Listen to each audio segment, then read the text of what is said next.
Yeah, we back. All right. So they got your boy for that, right? We're watching some copyrighted shit. It's all good. That stream is gone, but the channel's still clean. We good. Just had to take a little quiz, and we good as far as that goes. I want to remind everybody: go ahead, like the stream, share the stream, support the stream through Cash App, Super Chat. Super thanks if you're catching the replay. You know what I'm saying? We're actually live at the home of the official YT Purge as well as the boiler room. So let me get this shit off my motherfucking shit. Hold up. Yeah, let me definitely make sure I do that. All right. So we're gonna actually get into the meat and potatoes of this show, right? And we're gonna get into the meat and potatoes of what this show was supposed to be right here. But yeah, it's a warning, so it's all good. These motherfuckers is funny. Um, what's up, Aries Queen? Sat passe. Salute, salute, salute. Might need a share, when it comes to this. So y'all go ahead, share your boy out. I would definitely appreciate that. You know what I'm saying? Right there. Now, that and that's a damn shame too, because they got me at the end of the motherfucking review. You know what I'm saying too? They got me at the end of the review, so I had to see that. But it's all good. You know what I'm saying? They just clipped it, so y'all can't really check out too much of it. I might have it on StreamYard, I might kind of clip that up, edit it a little bit, but we'll make sure we don't review any more content from that channel. We'll make sure that we don't do that. So we're going to get into the meat and potatoes of this stream right here because the investment gone wrong. Okay. Let me go ahead and drop the link. I know Lord ADS was up here with me, before when we were talking about that. Now, this entire, Ashlee Jenae situation, a lot of folks don't even know what narrative they're going to try to spin, when it comes to that. A lot of like either law, smaller YouTubers, of people have tried to break down, this content, talk about it, and it looks like people really don't know, what position to take, when it comes to this shit, right? They don't even have a clue. They don't know if this is a black man versus black woman issue. They don't know if this is a way to attack divestors. They don't know if this is a way to blame people for their fucking reaction. People just don't know what the fuck to do, when it comes to this shit. And I think it's kind of funny, to be honest with you. And the situation is not funny because that woman did lose her life. So my condolences to her family, and of course her loved ones and all of that. Because regardless, no matter what it was she was saying online and all that other shit, you know, nobody deserved to lose their life, when it comes to that. But we are going to break down some of the things that she said, online, so y'all can see what that is right there. And I gotta pull some other shit up.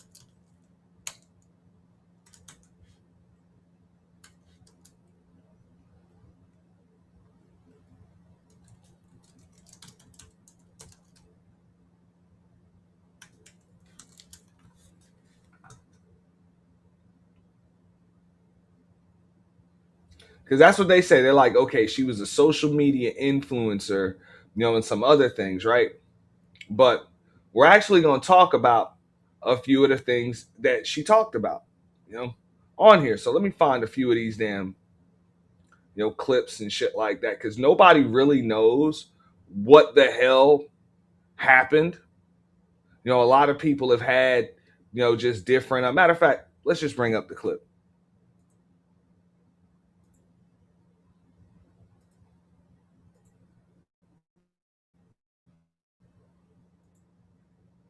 So many people have questions. Her family has questions. A dream trip turned into a family's nightmare. Influencer Ashlee Jenae Robinson was on a vacation in Zanzibar. That's off the coast of Tanzania. She had just celebrated her birthday. Social media posts show she got engaged on this trip. But this morning, her death is under investigation and her family wants answers. I got 2 emails today from the embassy in Zanzibar that said the investigation is still ongoing. That they have not determined the cause of death yet at all, and the investigation is still ongoing and still pending right now. So there has nothing official has been released. That's what we're trying to find out. We just want answers. That is part of an interview 31-year-old Ashlee's parents and their spouses did with TMZ's Charlie Neff. In a statement, her family says she was on what should have been one of the happiest trips of her life. They say they were told she was found unconscious in her luxury villa and rushed to a local hospital. BBC Africa reports earlier police had said Ashlee had attempted to take her own life. It appears her parents also got that message, but they don't buy it. At this point, authorities say the investigation is ongoing, and her family says one of their biggest frustrations surrounds when they were notified something was wrong. The initial call that she got from Joe was 11 hours after something had transpired in the room. And that's very odd. 11 hours later, something had transpired, and Joe just relayed to Yolanda that Ashlee was okay and she was stable and she was okay and don't worry about it. But that she was at the hospital. Yes. 11 hours later. Now, Ashlee was later pronounced dead at the hospital, and her family says they have had no communication with her fiance since. Also, to note, BBC Africa is reporting authorities said Ashlee and her fiance were reported to have had a disagreement, and the hotel management separated them into different rooms. The hotel wouldn't confirm that part of what authorities had said, but authorities also say they are holding her fiance's passport during the investigation. Did investigators say if she had any signs of mental health issues or disorders or anything like that? Yeah, no, of course, it's a big question, right? Especially given the initial statement that was reported from authorities, but nothing from authorities on that note. Her family, though, says they knew nothing of the sort. Fuck out of here with that bullshit. Look, man, again, my condolences to the family and shit like that. But that's a good question right there. Did this woman have any type of history of mental health issues? Did this dude have history of mental health issues? Because as far as I'm concerned, just based on what I'm seeing here, I think they both crazy. I think they both fucking crazy, man. Neither one of them were very, very right in the fucking head. You know I was on Rogue C's panel last night for a brief moment, and somebody brought up that that the dude must have been love bombing her and some other shit, and he, you know what I'm saying, and women will fall for that and everything. Like, get the fuck out of here. If a motherfucker a psycho, right? If a motherfucker a psycho, and he's sending you all types of goddamn messages and buying you shit and shit like that, like, that does not negate the fact that they're a goddamn psycho. So that's another thing. Like, I wanted to kind of get the real definition to love bomb, because they're like, love bombing is when those things are used to disarm somebody. But so love bombing is not the act itself of showing affection and love and attention and all of that other shit. It's not the act itself, it's the intention. I'm trying to figure this shit out. Because people are like, is that a red flag? But at the same time, you got somebody that doesn't do shit for you, doesn't pay attention to you, doesn't check up on you, you know what I'm saying, doesn't see how you doing, doesn't send you them extra text messages and shit like that. Is that a good thing? Like, come on, man. Make it make fucking sense. You know? So that's what I mean. Is it the act or is it the intent? People need to think about that shit. Of any kind of struggles with mental health issues. And so the fiance is still in custody or being in Africa. Okay. Well, in Africa, they were holding his passport. No official word from authorities if he is in custody. Just right. And the hotel separated the two of them. That's what the authorities say. The hotel wouldn't talk about that. And I wonder, you know, it's different. You can get an official notice from authorities, from police, but maybe the hotel. Okay, it's a tactic. But like I said, is it the act itself or is it the intent that makes it love bombing? Because I get it. Y'all explained it to me. Y'all said love bombing is bad. It's bad. And it should be a red flag. But I'm just trying to figure out exactly what that is. Is it the act itself, Tay, or is it just the intent or the set of acts? Because if it's the acts themselves, just say straight up, dudes that buy you shit, you know what I'm saying, send you messages and check up on you and tell you how much they care and all of that other shit. Y'all don't want motherfuckers to do that shit no more. You don't want a motherfucker to buy you shit. You don't want a motherfucker to check up on you, say he cares, none of that shit. You don't want a motherfucker to give you no goddamn attention. That's bad. Or you can just say, hey, you don't want crazy, narcissistic, nut job psychopaths to do it with that have the intent to disarm you so that way they could take it away later. That's what I'm saying. This is where I'm vague.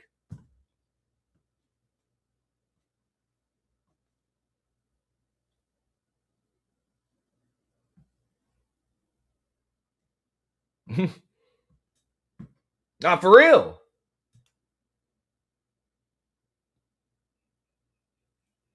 Because I won't even disagree with you. That is a tactic that some people will use to try to take away from the fact that, hey, they're a fucking nut job. And if you just pay attention to the shit that they're doing for you, you might not notice that they're a crazy motherfucker. So yeah, those things can disarm you. But I mean, if you just want a motherfucker to not do those things, just say that.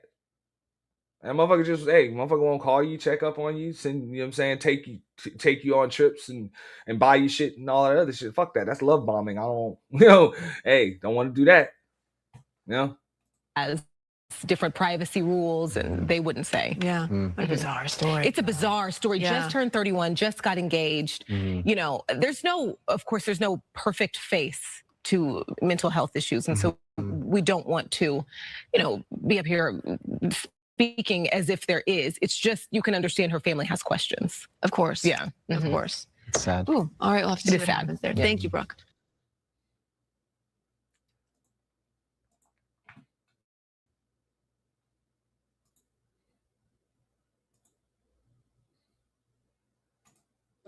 With local ties who was found dead while on vacation in Africa. Ashlee Robinson, who goes by Ashlee Jenae online, was on a birthday trip with her fiance at the time. Well, tonight we're learning her fiance is still being questioned as Robinson's family desperately tries to find out what happened to her. It is Tuesday night. Shari's off. Alicia Vitarelli is joining us. And the big story in Action News is the mysterious death of a South Jersey woman, now drawing international attention. Now, tonight, we know new details from authorities about her death. She was on a vacation of a lifetime in Zanzibar, Tanzania, which is on the east coast of Africa. Action News reporter John Paul live in the Satellite Center now with the very latest, and the family desperate for answers, John. Yeah, Alicia, Rick, they are desperate for those answers. Now, we did get some new information. We know that authorities in Tanzania have confiscated her fiance's passport.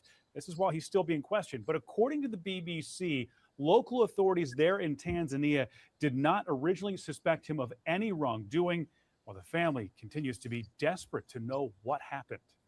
I don't think no one else is going to fight for it the way we will. That fight continues tonight as the parents of Ashlee Robinson press for answers as to what happened to their daughter who was found dead in Tanzania. Today, the two spent the day in Washington, D.C., trying to get information from the embassy. They spoke with Action News yesterday, saying they were getting nowhere. No one wants to talk to us. Like, just let us know what happened. That's the only thing we want to know is the truth. There is nothing that's confirmed. We don't have anything from the police or law enforcement that states that there is a conclusion to anything. It's under investigation, and it's under investigation because it doesn't look right. Robinson, a 31-year-old social media influencer who went by Ashlee Jenae online, was found unresponsive in her hotel room in Zanzibar and declared dead April 9th. Police say they're investigating it as a possible suicide. But investigators in Tanzania said she had been in a fight with her fiancé, Joe McCann, hours earlier, and the two were separated by hotel staff. He was moved to a different villa, which was about a 10-minute walk away from where she was staying. Her parents are now pushing for security footage from the Zuri Zanzibar hotel. If there's security footage, that will tell the story. So we just want to know if there's any security footage, if there's anything just to saying that what he's saying is true. The hotel hasn't responded to them, but did provide a brief statement to ABC News saying they were deeply saddened by a tragic incident involving one of our guests. Tonight, the family's preparing to fly to Zanzibar to try to get answers in person. I just know that I have to keep going forward. I'm never going to give up.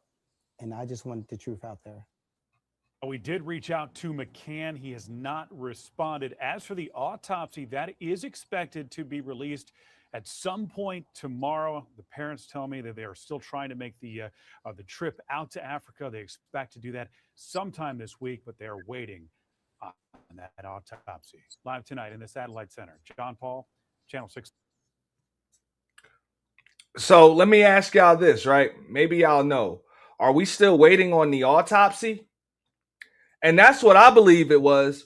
All right. Now I could be wrong when it comes to this shit, right? But it looks like she had a fucking trick that realized that got out to Tanzania, wanted to make this woman his wife. Like the trick ass nigga he is. He wanted to marry, he was a customer that tried to marry this woman or wanted to. And then he found out he wasn't the only trick.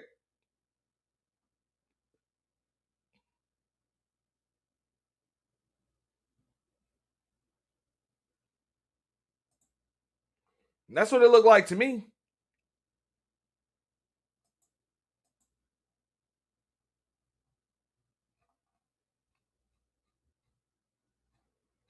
I'm just saying.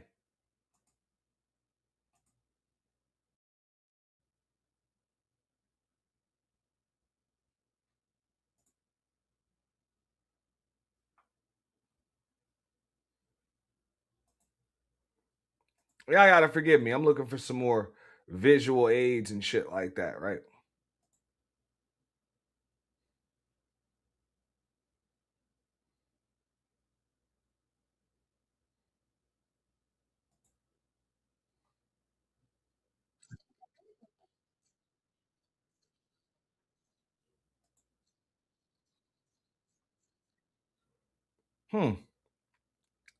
Now, we got to get to, I just found a video and we're going to watch this shit together, right? Because just like I said, I believe this is divestment gone wrong, right? But if y'all remember, this woman ducked me a few years back. I tried to get a little debate on this woman about colorism and shit. This Chrissy. This is her video. We're going to watch this shit together. The colorism queen. You know? Right here. Everything is about colorism. I'm pretty sure she'll work that narrative in here into this video somewhere too. But we're going to see, right?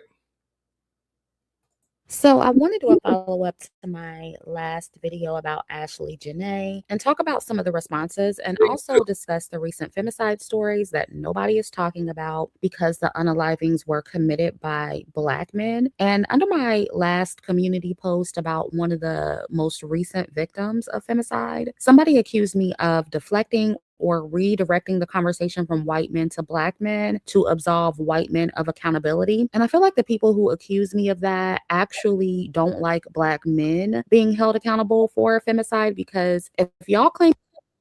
And this was the conversation. Big J, you were, yeah, Chris, she didn't duck in the motherfucking debate, man. I even offered that chick a nickel to fucking to debate her when it came to colors. She didn't want to do it because she ain't have a leg to fucking stand on. She even ducked Jessica X when it came to a fucking debate. And I thought that shit would have been, I'm like, what's the problem? Neither one of y'all motherfucking came up. You know what I'm saying? So it wouldn't have been a fucking problem. You know, wouldn't have been a problem. You should have been able to debate a motherfucker. But nah, she don't do that. So cool. But again, this is the conversation that we had on your panel, Big J.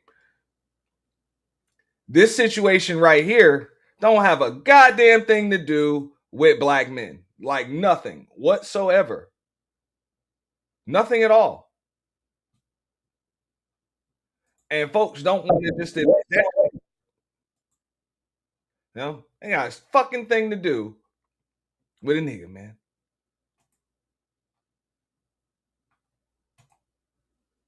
Let me see here.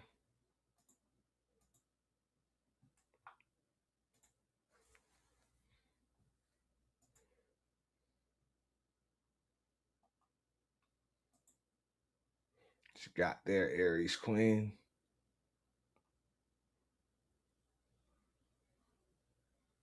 They said he was having freak offs with other women in Tanzania. No problem. I mean, look, I'm going to check that shit out, in a moment. But at the same time, what the hell do you expect? This chick was likely fucking a part of one of his goddamn freak offs or whatever. To care about femicide and Black women's safety and Black women being unalived by their partners, then it shouldn't be an issue with anybody shining light on other recent femicide stories that aren't being shared because the women involved weren't influencers or public figures who were dealing with white men. All Black femicide victims deserve to have their story told because they are all important. And if those of you reporting on Ashlee and making that story go viral, if you truly believe that all men can be dangerous and that protecting Black women matters, then that standard has to be applied consistently, not just to men who don't look like you or men that you sleep with every night. I have more respect for anybody saying this is what men do, so vet them all regardless of race and find one worth being with, or be single if you don't want to risk it. That's genuine concern, especially from people. I mean, I would actually agree with Chrissy on that note right there, but I get the most pushback when it comes to that. They're like, why the hell should I have to be single? Like, if your only alternative is to deal with a fucking psychopath, and let's just keep it real. What a lot of people don't want to admit when it comes to this shit, this is what really pisses people off. This is what I was even saying on Rogue C's panel last night. What people don't want to admit is they end up with fucked up people because they're a fucked up person. Now, does that mean somebody deserves to pass on or, be prematurely deleted or some shit like that? Absolutely not. I'm not saying that at all. Again, my condolences to the family. Nobody deserves to be unalive prematurely just because they made a bad relationship decision or anything like that. But, I mean, I'm a firm believer in water finds its own level. It just is what it is. So I know a lot of people be looking at it like, oh, well, how'd you end up with that crazy nut job, crazy psycho motherfucker? Chances are it's because you a crazy psycho nut job motherfucker your goddamn self.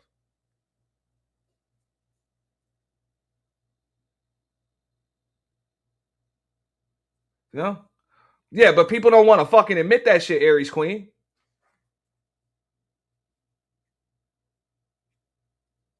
People don't want to admit that shit. Does that give somebody the right to fucking delete you? Absolutely not. But water's probably going to find its own level.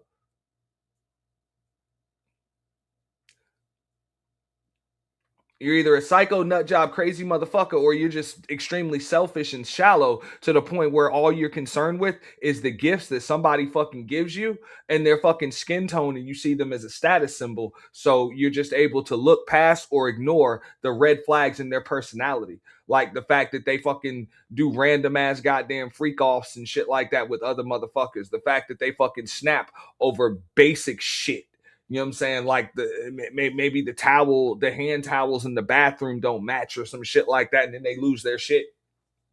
You know what I'm saying? Start punching holes in the wall or some crazy shit like that. Throw temper tantrums for no fucking reason. All types of fuck shit.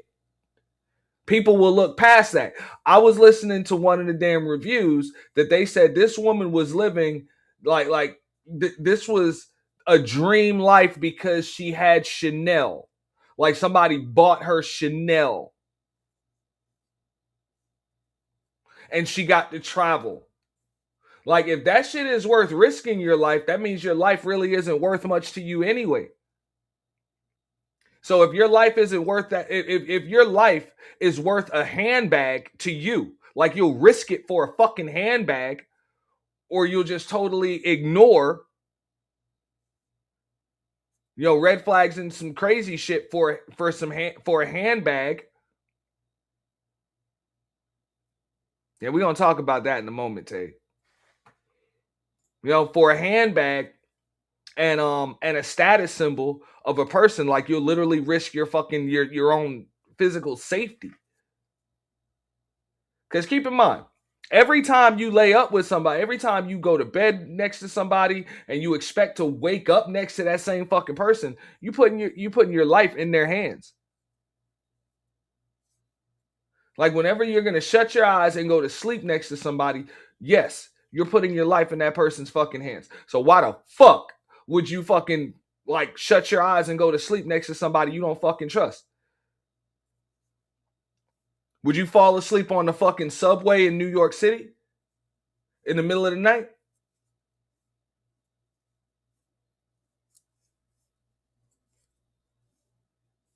No, because you know crazy motherfuckers might do something to you while the fuck you sleep.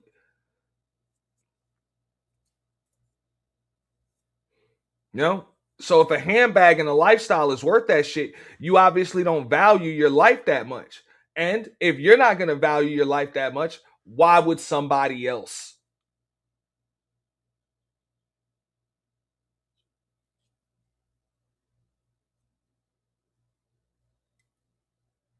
That's what a sociopath, psychopath,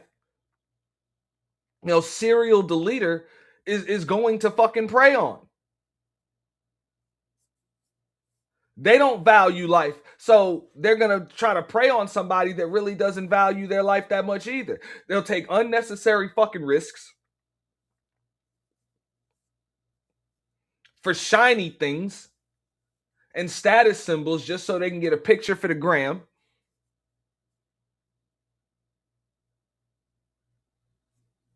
And boom, next thing you know, you're a victim. You know? So that's what I was saying.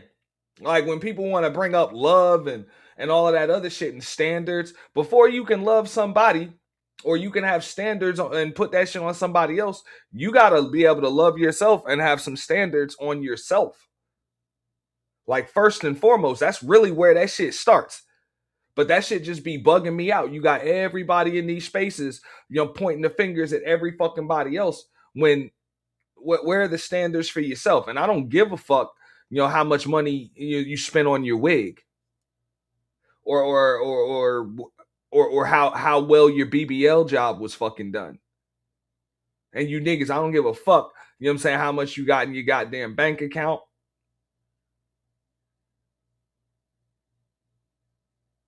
Or any of that shit. It doesn't fucking matter, bro. What standards do you have on yourself, and what the fuck, like for real? What situations are you willing to put yourself in? Because if you ain't got no standards for yourself, if you don't have any boundaries of your own, you can't be mad when somebody crosses that line and that lack of boundaries. Guys getting drugged and robbed in Colombia because of that. It all happens even though people know what's up. Bro, motherfuckers are getting drugged and robbed in motherfucking Miami. Okay? They busted an entire organized crime ring over that shit. In fucking Miami, yes. They was drugging motherfuckers at the goddamn bar, using chicks to do that shit. And then, next thing you know, man, they get blamed for about 60, 70, 80,000 in a night. And they just wake up fucked up the next day. That shit going on right here in fucking Miami.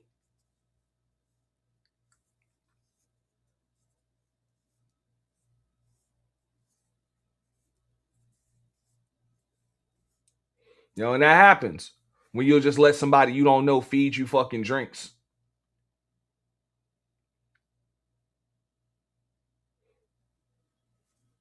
Or you'll go to sleep next to somebody and wake up next to somebody that you don't fucking know, man. So even when these people get all shallow with this shit, like, oh, well, do you think this person looks better than this person? Like, bro, like, you niggas, like, bro, are y'all grown ass people? Because that's what somebody even tried to tell me about this Ashlee Jenae chick. They was like, yo, well, she's a good looking woman. She could have got a man. Yeah, bro, that probably got her past first base or whatever. But it needs self-respecting dude that has something going for herself, but also respects himself. If she's a shallow motherfucker that only cares about the gifts that she can be showered with and shit like that, and she's just that goofy, God rest her soul. But if she's just a goofy ass, dumbass chick, them good looks ain't really gonna get you very far. They might get you in the door, but they damn sure ain't gonna get you a motherfucking a spot in the bed next to a motherfucker.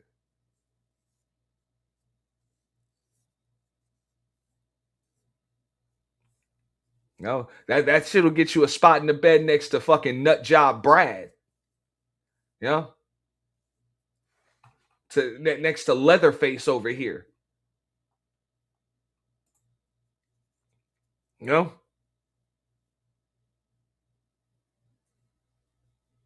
Real shit.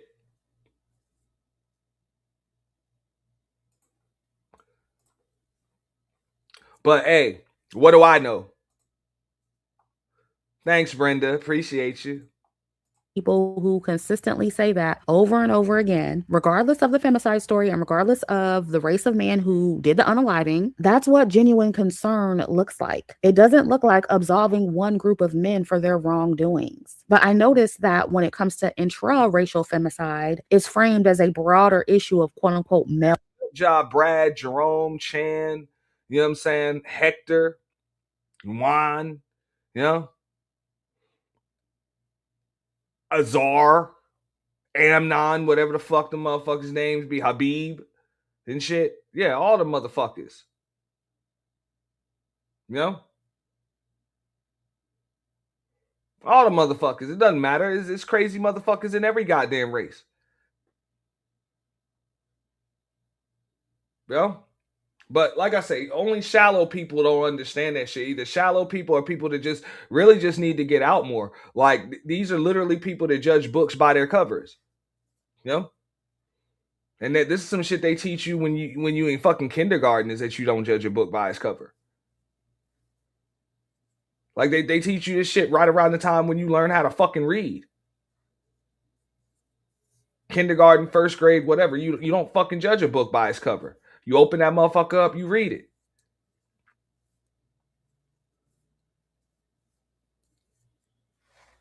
You know, that's why I said a long time ago, look, man, these social media spaces are legit idiocracy. Like, people dumb, man. Like, people are dumb. And real shit. If you tell folks that shit, they'll tell you the dumb one. You the dumb one because you ain't dumb like they are. It's crazy, man. It's fucking crazy. Violence and, oh, that's just what men do. But with interracial femicide, it's white male violence, and it's used to fearmonger Black women out of opening up their romantic options to non-Black men. And to me, that's dangerous because it implies that Black men aren't unaliving Black women as much when they are actually doing it more. Same with high earning men, because when femicide happens in hypergamous relationships, y'all will also try to fearmonger Black women. Like, you hear this shit. That's why I'm bringing up this video right here, because I already knew what the fuck that shit was. Like, this shit literally has nothing to do with Black men at all. At all. This is a very, very tragic story. It really didn't matter if this was a black bald head dude or whatever, it would be just as tragic as far as I'm concerned. That's what I was trying to tell. Yo, Big J, if you still in the building, you remember on your show, bro, I was trying to say that to Choco Kitty. I'm like, yo, I would, when I say I'm indifferent, it doesn't mean that I don't care. You know what I'm saying? I'm empathetic. I'm extremely empathetic, regardless, because that woman, whether I agree with, what I'm saying, the way she lived or her talking points or any of that shit, that woman had family and loved ones and a life and shit like that. And now, what I'm saying, I hope they get closure. She ain't deserve to lose her life or have it prematurely ended over that shit. That's bullshit. But I'm not going to put more emphasis into it than I would if it were a Black dude, if it were a Spanish dude, if it were an Asian dude, if it was a white dude she was with. It really doesn't matter. Regardless, it looks like you out here with the wrong fucking dude. And I understand a crazy motherfucker could have came in any race. Any race. But then you got folks like Chrissy over here that's trying to tell you that, hey, well, Black men do it more, and so do wealthy men and shit like that. Okay, then deal with broke white dudes. Stop it.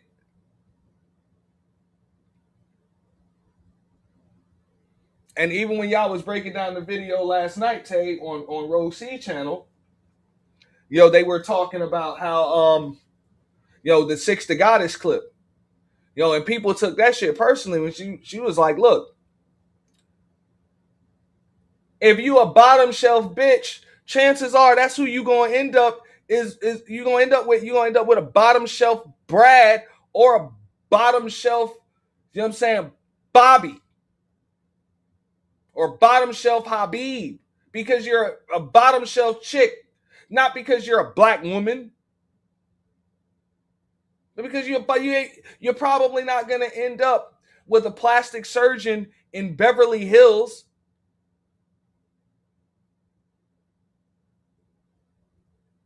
No, if you're doing fucking nails in fucking Greensboro, North Carolina, like it's probably not going to happen. And you got 3 kids with 3 different baby daddies and shit. Like it's probably just not going to happen.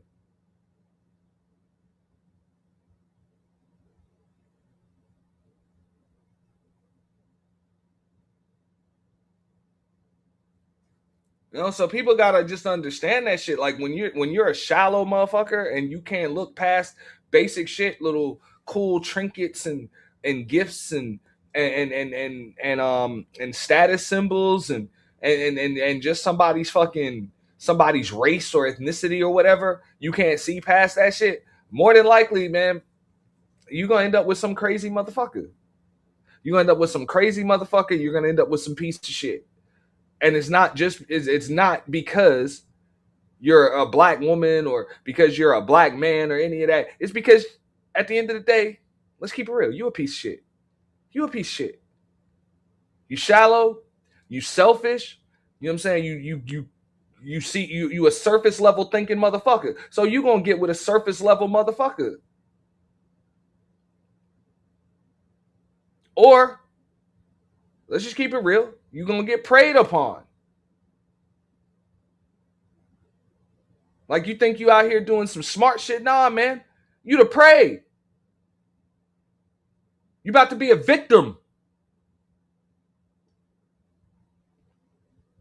You know, because con men, women, scammers, fucking predators, who the fuck do you think they prey on? They don't prey on the fucking smart, the well-off, and the wealthy. That's extremely rare. They prey on the gullible, the greedy, the low IQ, the selfish, the shallow, the emotionally driven.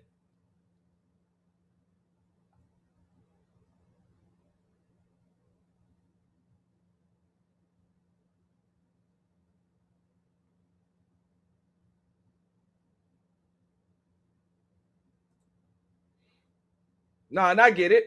And look, you can't help whether or not your mother worked 3 jobs. And I don't think there's anything fucking wrong with that. At all. But at the same time, I understand that if my mother worked 3 jobs and my grandmother worked 3 jobs, I'm unlikely to get with an old money type chick. Regardless of what her race is, I'm unlikely to get with an old money chick. And when I say old money, I'm talking about like, yo, you trace that shit back to the goddamn 1800s.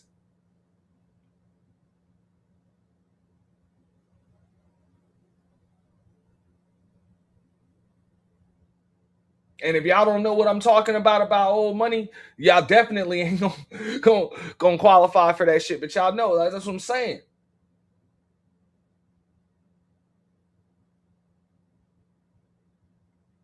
So I mean that's what she meant by that shit.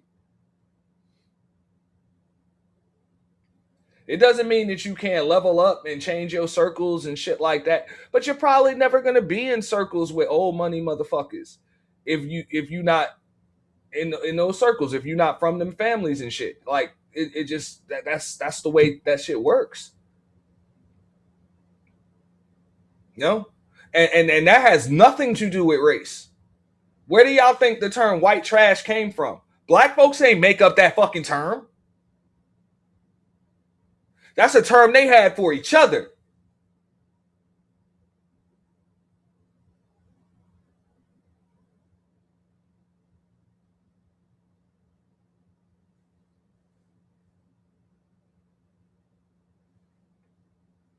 You know? and out of hypergamy. And that implies that broke men are safer than high-earning men when it's low and mid-earning men deleting Black women the most. Now, we can definitely talk about the unequal power dynamics that come with dating high-earning men and white men as well, but there is no shortage of those conversations happening online. The interracial... And I'm going to tell you like this before I get back into this shit, right? Because I kind of like this because it is some kind of stats or whatever. But whatever. Aries Queen says Black men on YouTube tell Black women they can do whatever they want and call them prey at the same time. Look, man. These chicks on YouTube, as well as these niggas, are all fucking prey. Real shit. They're all marks, licks.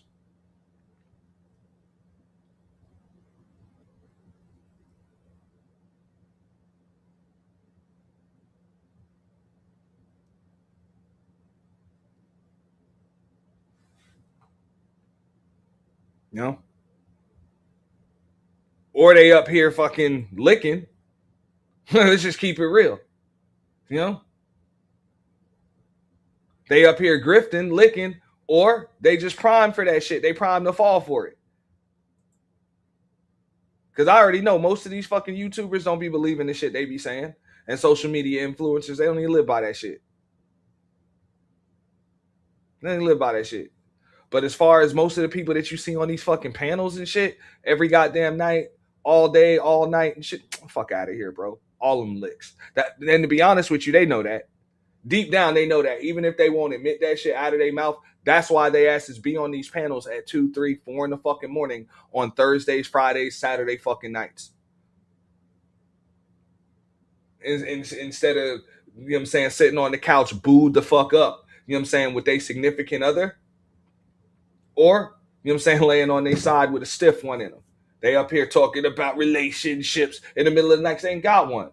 And that's what I was saying before I had got muted on that panel last night. Well, I don't want to hear that shit. It's always some bitch talking about motherfucking femicide and the problems that Black women go through, and it's at the hands of Black men, but yet you ain't got no motherfucking man. You ain't had one in motherfucking years and all that other shit. You don't even like what's looking at you in the fucking mirror all the goddamn time. And if a hit dog is hollering, I don't give a fuck. For real. If you think you entitled to some kind of protection from any fucking man, Black or otherwise, go get you one. Go get you one. I never hear women that have a man crying about fucking being protected by men.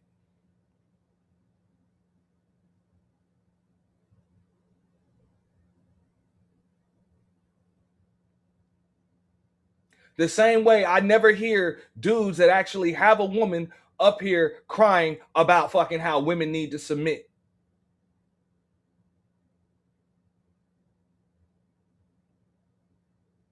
I never hear that shit. No? So keep taking advice from only the lonely ass niggas and broads. No, that's what they say, man. You hang out with fucking 15 millionaires, billionaires, chances are you'll be the number 16. But you hang out with 15 bums, chances are you'll be the fucking 16. The same rules apply for lonely motherfuckers. Lonely, delusional motherfuckers. Keep hanging out with these motherfuckers, spending all your spare time with them. You'll be next. And stop believing this shit when these people come up on these goddamn panels in the middle of the night telling you about how their marriage be perfect and shit. Most of them fucking lying. They shit ain't fucking perfect. Their marriage and relationship be all perfect. That shit ain't fucking perfect. That's why they got to find an escape from it in the middle of the fucking night. Ain't no goddamn cuddling up. Ain't none of that. Hey, baby, I want a sandwich. Ain't none of that. The motherfuckers got insomnia and they got all types of goddamn, you know what I'm saying, issues and shit. What up, Sherry Berry? Appreciate Sherry. Sherry Berry is officially our show sponsor for the day. So shout out to Sherry Berry, man. Really do appreciate you. Appreciate that, Sherry. You know, with the super chat. But yeah, man, these motherfuckers will hit you with that bullshit. That's why they try to tell you, oh, well, getting married is the end game and go. No, the fuck it's not. That's the beginning. That's the beginning. And if you lucky, you'll get to third base when it comes to that shit. Second, third base with that. Because after that honeymoon phase, a lot of these motherfuckers that say that shit couldn't even get through the honeymoon phase. You got motherfuckers talking this shit, was literally on live streams, married for all of maybe 2 months. If that.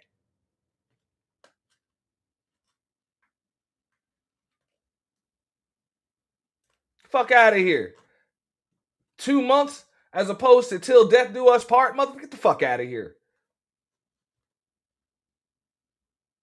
Yeah, everything's all good when shit's going good. What do? When that motherfucker, let's just keep it real. What you do when that motherfucker fart, man, and the whole goddamn room be stank shit? You know? Or motherfucker just got a fucked up day at work. And motherfucker just come home, don't want to talk to nobody, bro. Don't want to talk to any fucking body. Just want to sit there.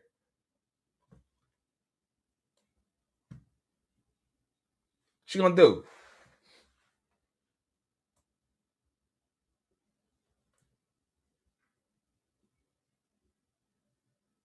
Fellas, what the fuck you gonna do, man? Your lady going through some shit. She don't even know why. She just ain't, hey, she just ain't feeling good. Just all types of shit. Hey, she don't even know. What you gonna do? You gonna give her space? You still gonna go, I don't care, make me a sandwich. Like a motherfucker told me on one of these panels a while ago, I don't care, hey, just bend over and give me what I want. The fuck? That's what I'm saying, man. These people be on here talking the most about some shit they don't know what the fuck they talking about. Dating and hypergamy warnings are literally being beat into Black women's heads every single day. You can literally find thousands of videos online warning Black women of all the dangers of dating white men and dating high-earning men and how they're so harmful and unsafe for women, but there's not actually enough focus on the type of relationships that women, and especially Black women, are suffering from the most. I mean, the ones that women are suffering from the most, if you want to look at it per capita, are actually relationships with other fucking women, because domestic violence rates are their highest amongst fucking lesbians. So what the fuck is that?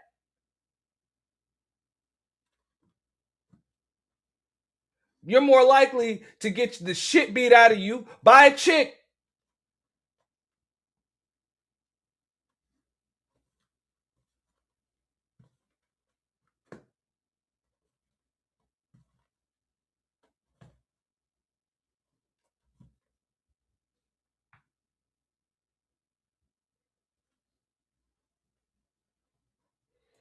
It's the hormones, got to get that blood work. Yeah. But most of these motherfuckers are scared to do that shit because they scared of the results they gonna find. And that's why I'm here, because I am not about to let y'all just skip over that and pretend that Black women's biggest threat are white men and or high-earning men, when the statistics just do not support that. And since y'all are not... Statistics actually show that your biggest threats are each other.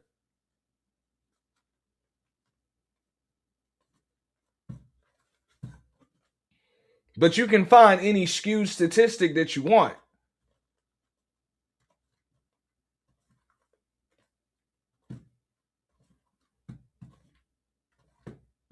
You're more likely to get into a physical altercation that can lead to permanent fucking scarring or even permanent deletion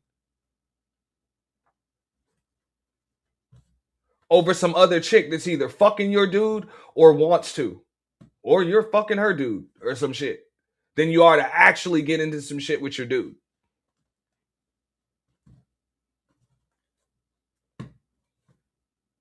I'm just saying. Y'all actually check the domestic violence statistics, but they won't do that. Having an honest conversation about this, it's the perfect time to talk about the most common type of femicide, because this topic is going viral. Most of the Black women getting unalived by their partners are not public figures or soft life influencers like Ashlee. Many are not escorts or S-workers or divestors, and they still got unalived. Most are not with rich men or white men. They weren't online criticizing Black men or claiming that white men are better, which Ashlee did not do, by the way. And that's the thing about it, Aries Queen. He's usually not even your fucking dude. But that's another problem. People like to claim other people. You know, yeah, they like to claim other people, you know, that they ain't even with.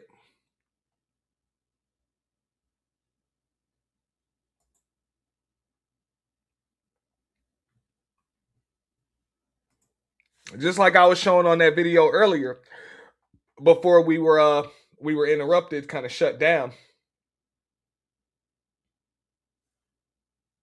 You know, yeah.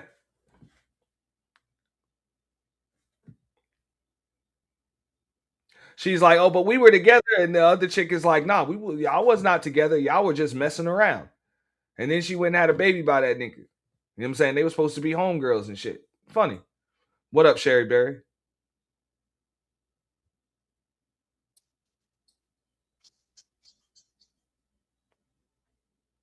Sherry Berry.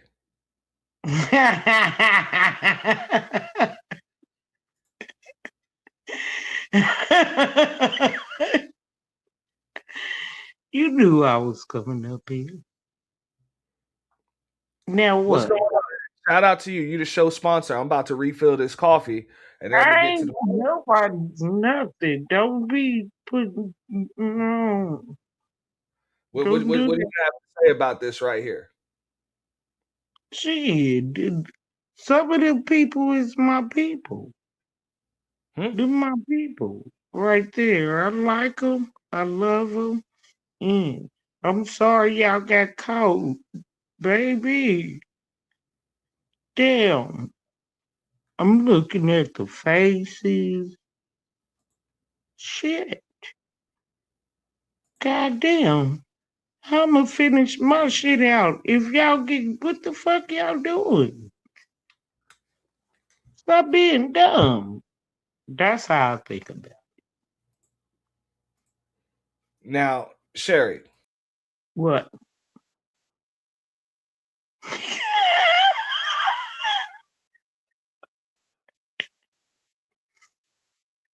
What? You should be able to hear me now. All right. So when you talk about stop being dumb, right? What do you mean? You mean mic messing up. And I know you got a better mic. You do the purge, like purge motherfuckers and talk shit. Now you ain't talking. I just host the show, but you should be able to hear me now. Auntie, this some bullshit. You can't hear me, Sherry? You should be able to hear me now. My shit, my bubble is popping. So what's up? You can't hear me, Miss Sherry Berry? I got to be on Auntie show all by myself. Really? My bubble's popping. It says that I can.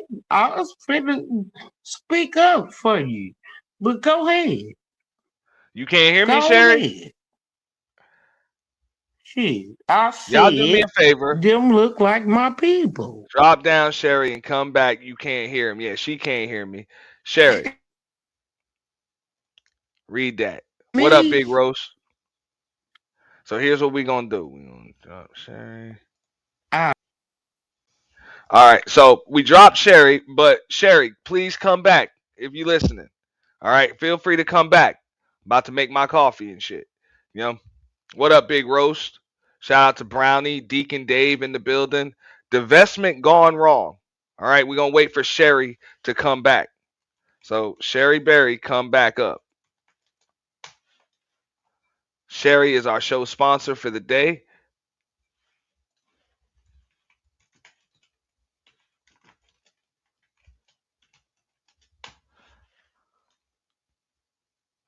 And put that up here. And in the meantime, we're going to pay attention to what Chrissy's nut job ass is saying.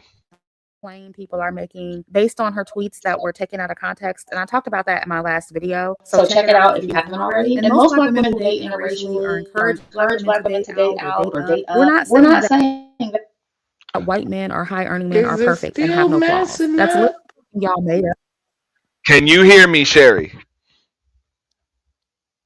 Oh, God. Sherry. You said I got an echo? Hold on. If I do, guys. If I got an echo, y'all let me know. Because I'm about to switch my mics back in a second. Soon as I get back on here. Can you And I hear don't know. me now? Yeah, I can hear you just fine, Sherry Berry. I'm working on a highway, so I'm really I'm not in a familiar place, so I don't know what's going on right now. I'm sorry, baby. I didn't. Lord have mercy, Jesus. I'm working on a highway, and it probably is if you could teach me how to get the whatever it's called. Is you peeing? No, but that means you can hear me because I'm making coffee. I told you that. Oh, I was like, either But hey, you but what that means is your ass can hear me, motherfucker. you could have been frying something. Nah, What you frying? I ain't frying nothing. But I did have to Now put some here, water in my kettle. Yeah. But go ahead. Go ahead. Now that you can hear me, feel free to talk on the situation when we say divestment gone wrong. You know what I'm saying? This black woman was unalived, you know what I'm saying, was unalived allegedly by her white fiance in Tanzania. or fried chicken. God damn it, Sherry, did you just hear me?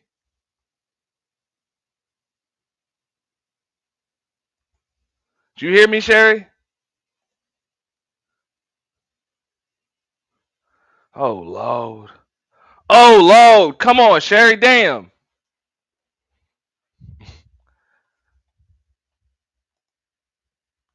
Why she ain't gonna start talking until I play this clip.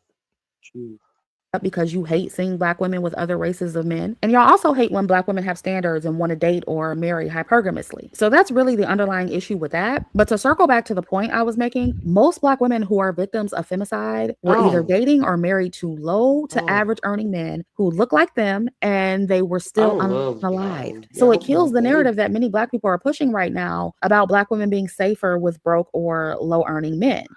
Now who the fuck said that? Who the fuck said that shit? How much somebody earns? See, and that's another problem I got even with this narrative that Chrissy is trying to spit. How much somebody earns, that shit does not equate to how violent and how fucking crazy they are. You got broke motherfuckers that are not going to unalive their fucking chick. And then you got rich motherfuckers that will. I mean, that's just what it is.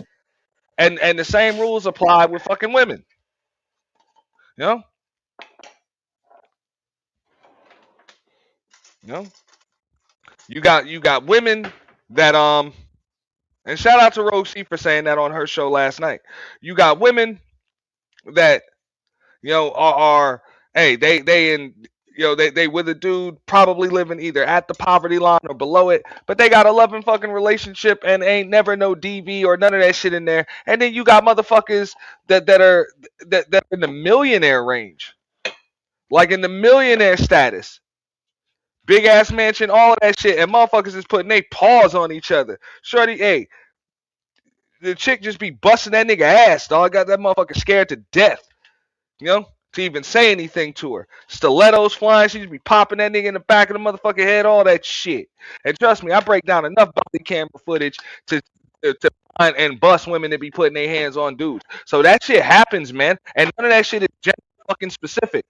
So even when they want to talk about the whole femicide thing and things like that, and this is the point that I tried to make on Big J's, when you talking about people having these mental health issues that allow them to put their hands on other fucking people, of course women are going to get fucked up a little bit more because they're just that much more likely to lose the fight.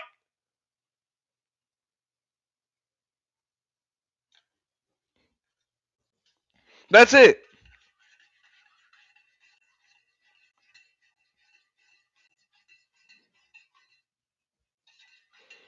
So you know what the remedy to that shit is? There ain't no they don't need to change the fucking laws. People need to keep their goddamn hands to themselves. That's the remedy. You keep your fucking hands to yourself. If you a crazy motherfucker that loses their shit and you want to hurt something, break something, or unalive somebody when you don't get your fucking way, bro, go get therapy before you get into a goddamn relationship. Get goddamn help. Something is wrong with you, not the other person because they fucking set you off. The issue is you more often than not.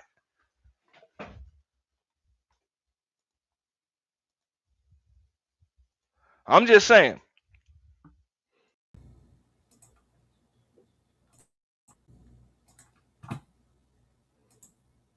All right, and we are switching microphones back now.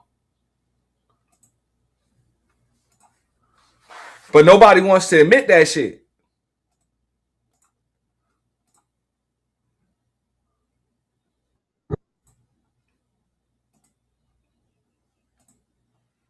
Safer with black men, especially when you consider that black women are unalived by their black male partners and experience DV. Like I said, you got motherfuckers like Chrissy on this bitch that been spewing the same shit for years.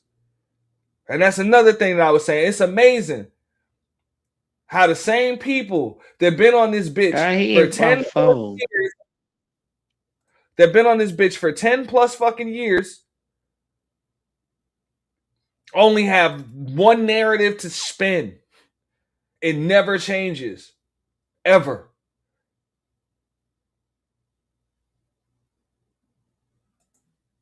And what'd you say, Sherry? Okay, let me see if you can hear me now. Yeah, I can hear you.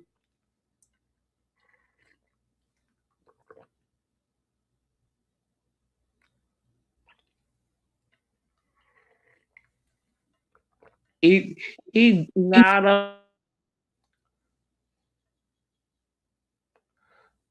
All right, that's it, Sherry. I can't slow it down no more. We got the playoffs on. You got some fucked up. Hey, you got some fucked up audio right now. Another day, but hell yeah, I busted him in his head. Yeah, just right what? in the top. He got a head like yours, and I busted him straight in his shit. The fuck and what the fuck? See what I'm saying? She just said, "Hey, she bust that nigga dead in his shit." All right. Now, if he would have just put his fucking hands around her neck and just strangled until her fucking pulse was gone, they would have called bitches like Chrissy would have called that shit femicide. But the law would have called it self-defense. You know what I'm saying? So, you say tomato, I say tomato. Well, I lost my internet. Oh well. Now, granted, I think there was more to that story that we really didn't hear much of what she said. So I'm pretty sure it was probably a little bit more to the story. But that's what I'm saying. No, it is. I think I gotta talk to you from a distance. But yeah, he pissed me off. And I busted him in his motherfucking head. Who the fuck you think you playing with, bitch? You know what I'm saying? Yeah, women can be violent. I'm one of them. I try to do the cookie cleaning and yeah, do you want gravy? I can't fuck with that shit.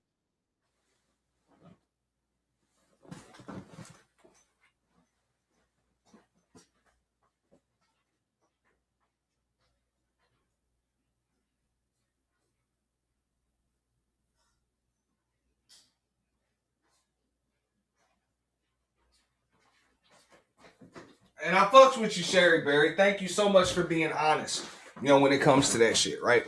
We do appreciate that. But that's the truth, right? That's the truth. A lot of these damn domestic violence relationships and shit like that, I'm telling you, that shit be mutual as fuck. Does that mean that I'm absolving, a dude that unalives his woman in a fucking hotel room and tries to make that shit look like a self-deletion, absolutely not. I'm not absolving that shit. But a lot of that shit it should be mutual. But in mutual combat, more often than not, there's going to be a winner and there's going to be a loser, or at minimum, somebody's going to get the better of the other one. Like, that's what it is. So, we're not just going to call every time somebody gets into a fight with somebody else and they lose the fight, now all of a sudden they're a victim.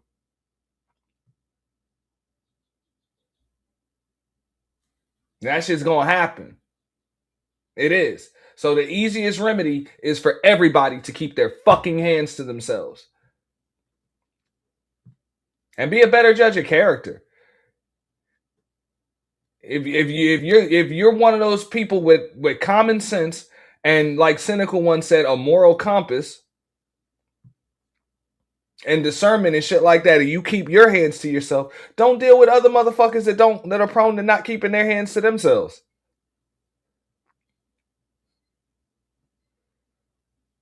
Like, but let's just keep it real. A lot of these damn domestic situations and shit like that, these people be putting hands on each other. That's why they end up right back together more often than not. From them at higher rates than other groups. And since the rates are higher, that can't be explained by proximity alone. Because I hear people making the proximity argument, but that doesn't explain the higher numbers. And I recently heard a Black woman say that the numbers are only higher because white people underreport their femicide and DV. But the stats say that that is actually the case for Black women. A lot of Black women don't report DV because we're afraid to call the police. And we don't want to criminalize Black men and potentially get them unalived by law enforcement. And we also fear that we as Black women will be criminalized by the system as well. Most Black women know that we are the least protected under the system of white supremacy. So many of us don't even bother with reporting the abuse. And like I always discuss on my channel,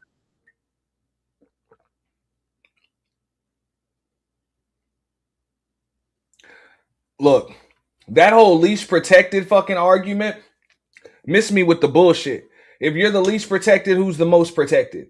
Like, miss me with the fucking bullshit. This system is not put in place right now to really protect any fucking body. Nobody. Stop it.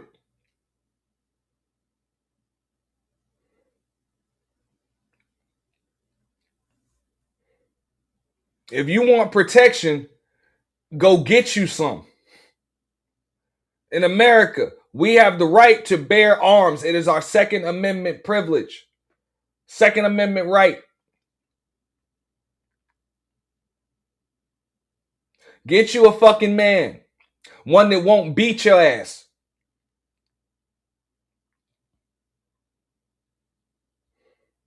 He'll work as a great form of protection and a deterrent.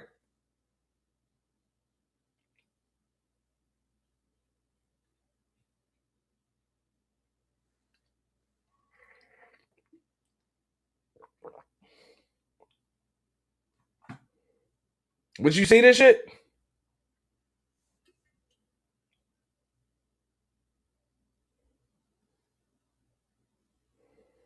%97 of Black women survivors of abuse don't believe they be treated fairly by police or support services if they reported their experience. Bro, to be honest,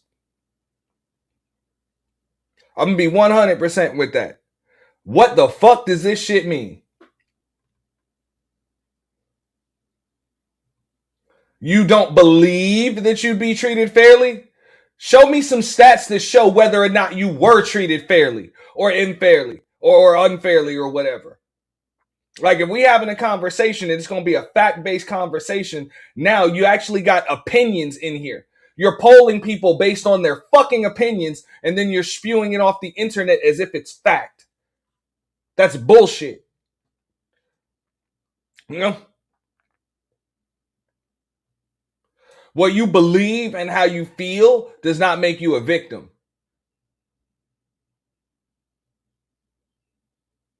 Now, not to say there's no truth to that opinion. It could be. But this right here doesn't state that. It just states 90 seconds because it looks like a very, very high percentage, and yeah, it should be taken seriously. But what you believe and what actually is are two different fucking things. So come on. And it says it right there.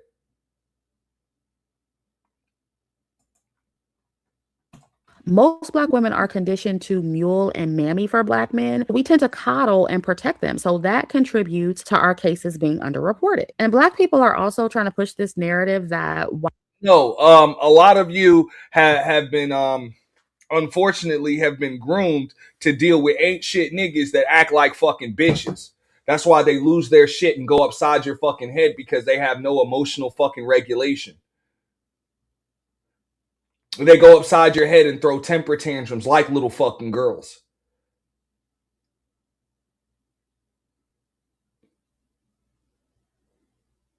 You know? And unfortunately, when it comes to the Black demographic, a lot of both women and men have chosen to subscribe to the effeminization of men. It makes them feel fucking safer, or it makes them feel a lot more secure. So what ends up happening? A lot of Black women end up with bitch niggas. Bitch niggas that act like bitches. And the thing about niggas that act like bitches, they'll fight a fucking woman when things don't go their way.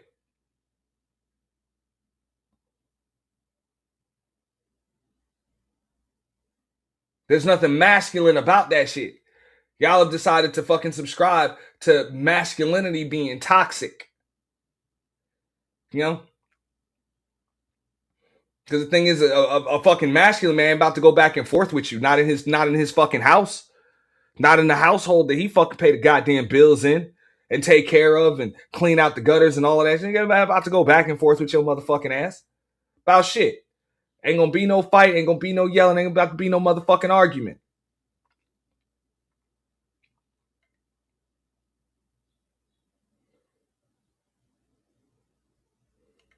You know, you either about to make some fucking sense, you either about to make some sense, that in which I'll listen to, or you can get on the other side of that fucking door. That's masculinity. But all that rah key going back and forth, that ain't fucking masculine shit. That's niggas acting like fucking broads.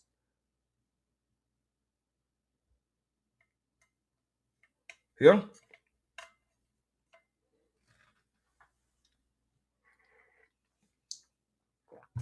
And that's why you'll hear a lot of these women, even on social media, they'll come up here and be like, oh, well, we end up having to date down way more often than not. Nah, well, the thing is, if you dealing with a dude that's actually got his shit together, you know, and is comfortable in his masculinity, he's probably going to make you, not women in general, but just you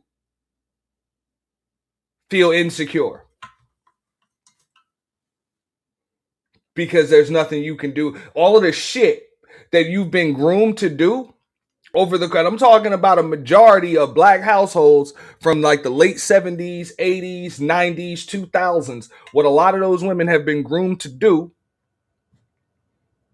you know, which is pretty much provide and protect, really like do what the fuck men are supposed to do. Like a lot of them been groomed to do that shit. You know what I'm saying? When you got a man that's already doing that shit, you know, there's really not much you can add. And a lot of chicks know that. So what do? They just start fucking arguments and shit. They start arguments. They try to put that man in his place, all types of shit. And motherfucker ain't having that.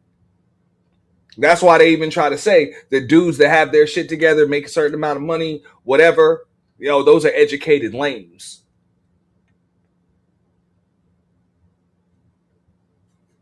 No, they're not. They just don't put up with bullshit.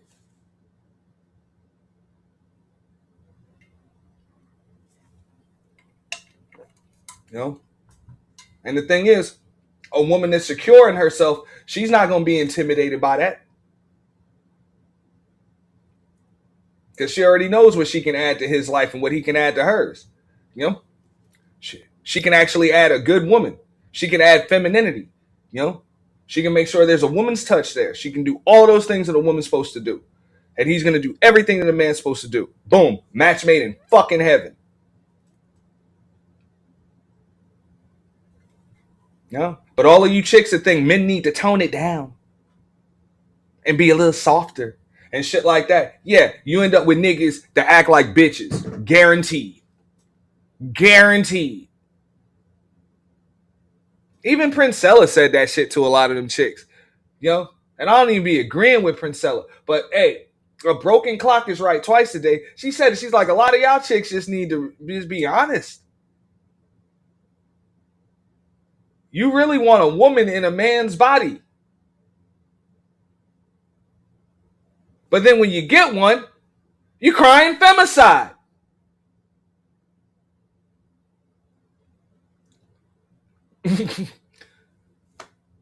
Make it make sense.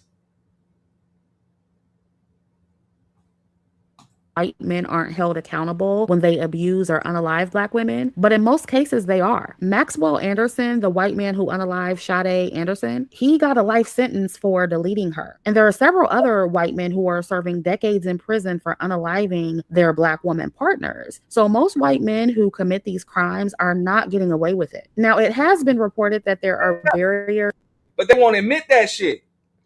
That's what I'm saying. It's like, bro, if you want a bitch, you can't get mad when you end up with a bitch. What up, GOAT? Shout out to Taz, man. What up? What up? You know?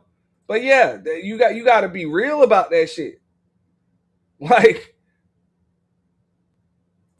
that Black women face when it comes to getting our abusers prosecuted. So I'm not saying that they never get away with it, but most of the abusers that aren't getting prosecuted are Black men, because that is who Black women date and marry the most. So no matter how you slice it, Black femicide is mostly an intra-racial issue, not an interracial one. And if you can't be honest about that as a Black person, then you aren't serious about protecting Black women. I don't care what you say. And I heard somebody say, oh, well, this Ashlee situation is why Black women should stop bashing Black men online, and that's why Black women are unprotected. Telling the truth about Black men online is not the reason they are unaliving us. That's not the reason they don't collectively protect us. Black men were unaliving Black women at higher rates before Black women got online and said anything about them. Before the divestment movement was a thing and swirling was being encouraged and soft. Man, whatever. I'm going to get back to that in a minute after I read this damn super chat. Shout out to L. Nixon. Something to think about. He said, what ends up happening is these women who go hard on Dusties end up getting those same Dusties hard and end up with them. Oh, shit. Damn, them some bars. I got to start from the beginning with that shit, man. Them some fucking bars right there. He said what ends up happening is the women who go hard on Dusties end up getting those same Dusties hard and end up with them. A leopard doesn't change their spots just because they date a panther. Damn. Bars. Man, shout out to L. Nixon, man, with the super chat, man. Appreciate that. Bro, you can't. I mean, I couldn't put that shit better myself, bro.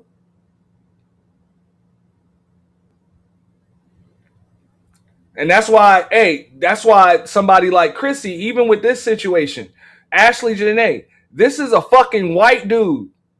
This has nothing to do with Black men at all. Yes, there have been a bunch of dudes that have their opinion, and you got a bunch of fucking, I'm not even going to say weirdo niggas, lonely ass niggas that are pretty much doing the same shit she doing. They on the other side of the same coin. They're trying to spin a narrative, the same narrative they usually do every fucking day. You know, they got to get on the divestors and shit like that. So you got a bunch of dudes that's gonna fucking do that shit. But at the end of the day, anybody with common sense will say, look, this ain't got shit to do with Black men. It really don't. And I'm not even gonna put this shit on Black women like that, man. The fuck out of here. This is a one-off. You know, right here. This is a crazy motherfucker. Okay? And a woman that was obviously a bad judge of character, which can happen in any situation. It can happen in any situation. But I will say this much. If you're one of them people that just pedestalize and worship fucking whiteness because it's white or it's just better than Black and all of that other shit, then you're likely you're perpetuating shit like this. This is how shit like this happens.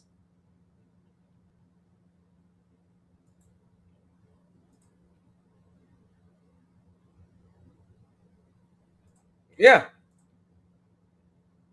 And thank you, May. That's what I'm saying. Look, it's all of the generalization. When you talking about actual relationships and shit, that these like, bro, these stats and shit really don't mean nothing. They don't, because a marriage, a fucking partnership, relationship, that shit is between two fucking people.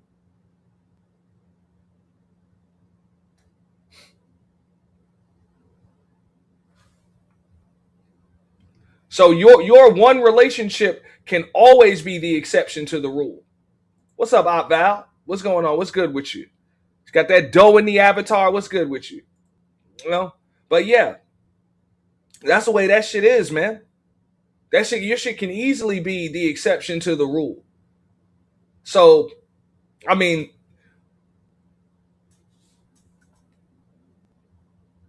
if you're an exceptional person, like you should be with an exceptional person. Like, okay, as a black man, if I'm with a black woman, I already know there's only but so many black women that are going to fit into the role that my woman she's one of a kind. Yeah, even though she might share a skin tone and a demographic with you bitches, y'all ain't nothing like her. The same way I might share a skin tone and a demographic with a lot of the fuck niggas y'all deal with.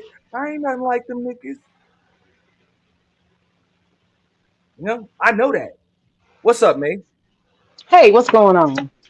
I'm chilling. You got the floor. Oh, yeah, appreciate it. I love this topic because it really shows you what people worship and what people respect.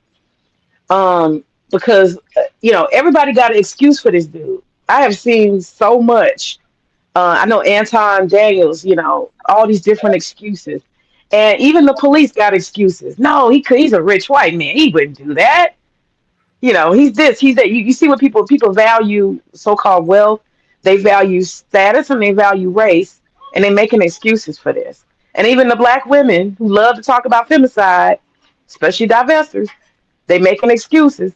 There's no excuse for it. There's no excuse for it. The reality is a lot of divestors and women who want to swirl, in my opinion, I think they worship whiteness. And I think that they will look past red flags. I think they'll accept abuse. I think they'll accept all kind of things that are going to lead to their death. And they don't care because they got a white man, especially if he got some money. Yep. Nah, hey. And that's a shame. That's a shame. Now, here was an argument that I've seen on multiple channels. It was like, okay, so because people are extremely shallow, and I know that's not what you're saying right there. But when a lot of people are hearing this, they're like, oh, so you're saying that black women should settle and they're just supposed to deal with broke dudes? Well, I'm not looking at the money aspect so much because I think that a lot of people, they get it wrong on the internet. And I think it's because a lot of young people talk about it. But really, if you really look at it, for the most part, people stay within their social class. You stay around the people who you have access to, the people you shop around, the people you live around, the people who you have just common social class with. Mostly rich people, they end up marrying, like they're truly rich, they end up marrying rich people. They already know each other. They went to school, they went to private prep school together, right? They went to Harvard together. That's their pool of. So when you see rich people who are marrying people who are outside of the social class, they go and get somebody who's really poor or whatever, or even middle class. Something strange about them.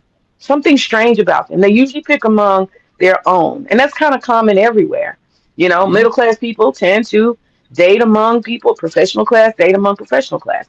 Poor folk, ghetto folk, they date among themselves for the most part. Just like most people date in their own race. It's very common. It's not unusual. So when you have outliers, you have to ask yourself, if you're a white man and you want a poor black woman, what's going on with you? That's my question. You're a wealthy white man. What's going on with you that you not only separate yourself from your race, but you also separate yourself from your own social class? What's up?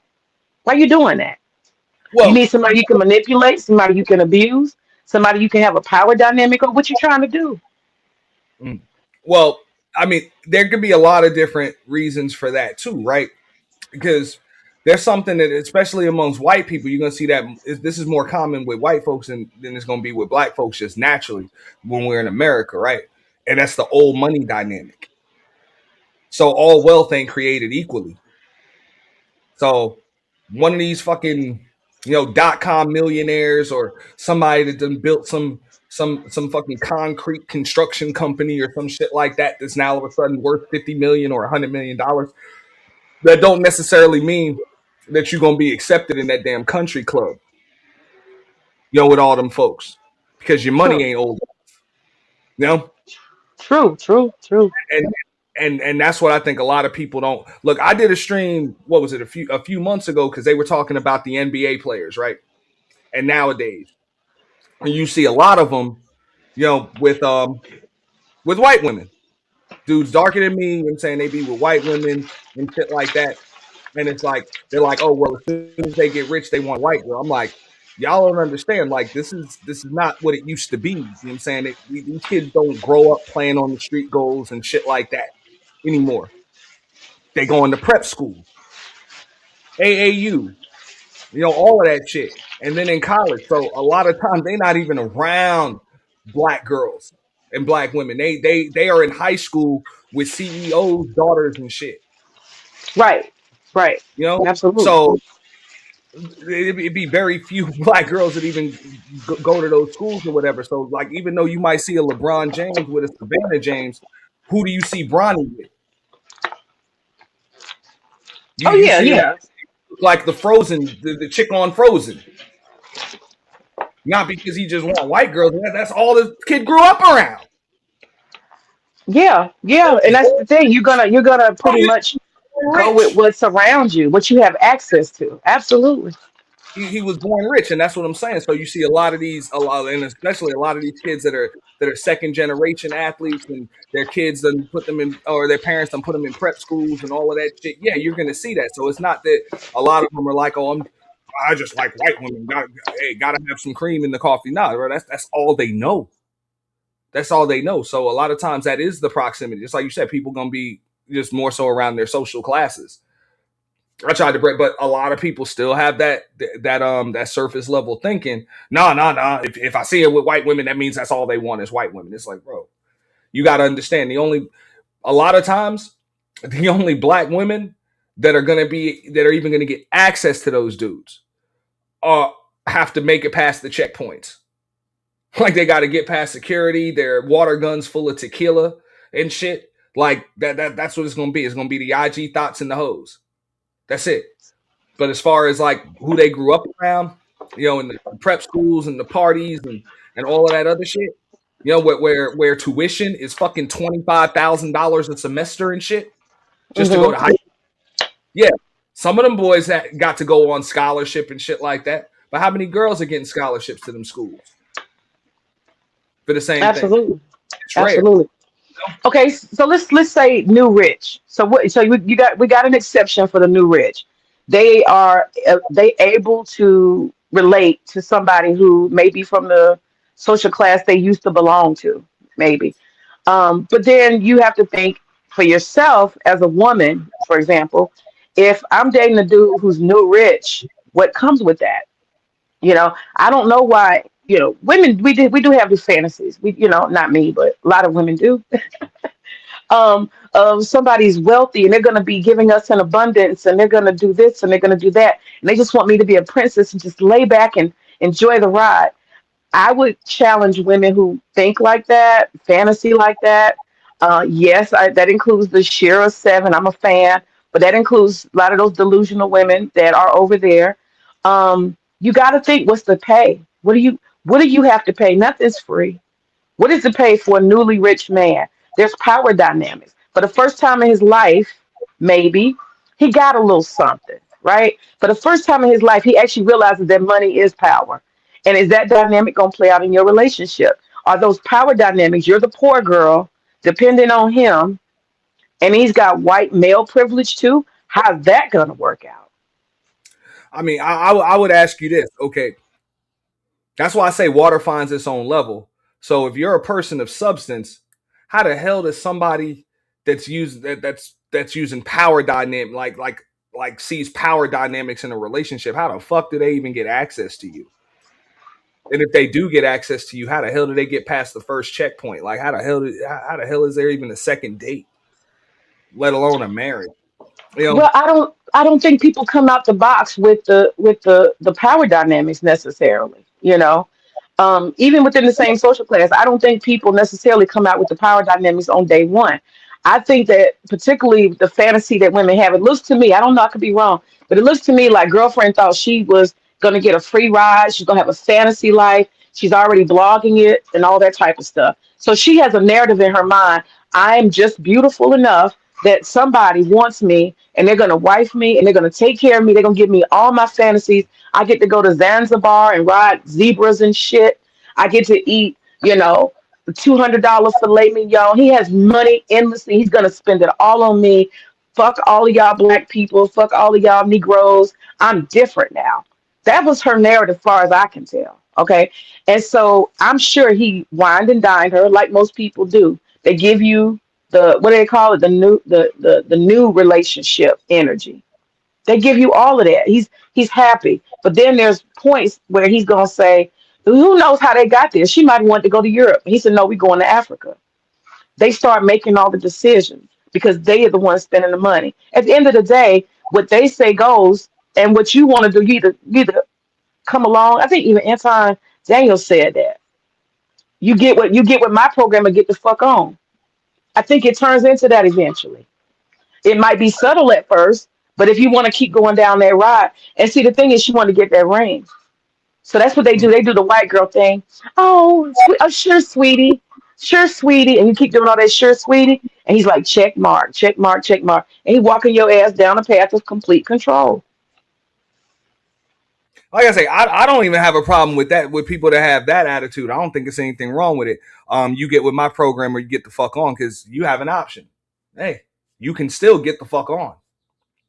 You know? So I don't see what the problem is, with that. You know? Well, I do, because it could be sex on demand, and that's the meaning to the person. I'm putting all this money on you. I want my stuff right now, and you need to get to it. It can be demeaning. I mean, it sounds good, be on my program, but what does your program look like? That's the question. And if I was a poor black girl, I would be asking myself, oh, I'll read this in a second. Go ahead. oh, I didn't know if I didn't know if I had dropped. Okay, I thought it had dropped for a second. Um, but if I was a poor black girl, that's what I would be asking myself. I'd be saying to myself, what are the power? I mean, if you're intelligent, what are the power dynamics going to be? Is this going to be something that's going to turn ugly?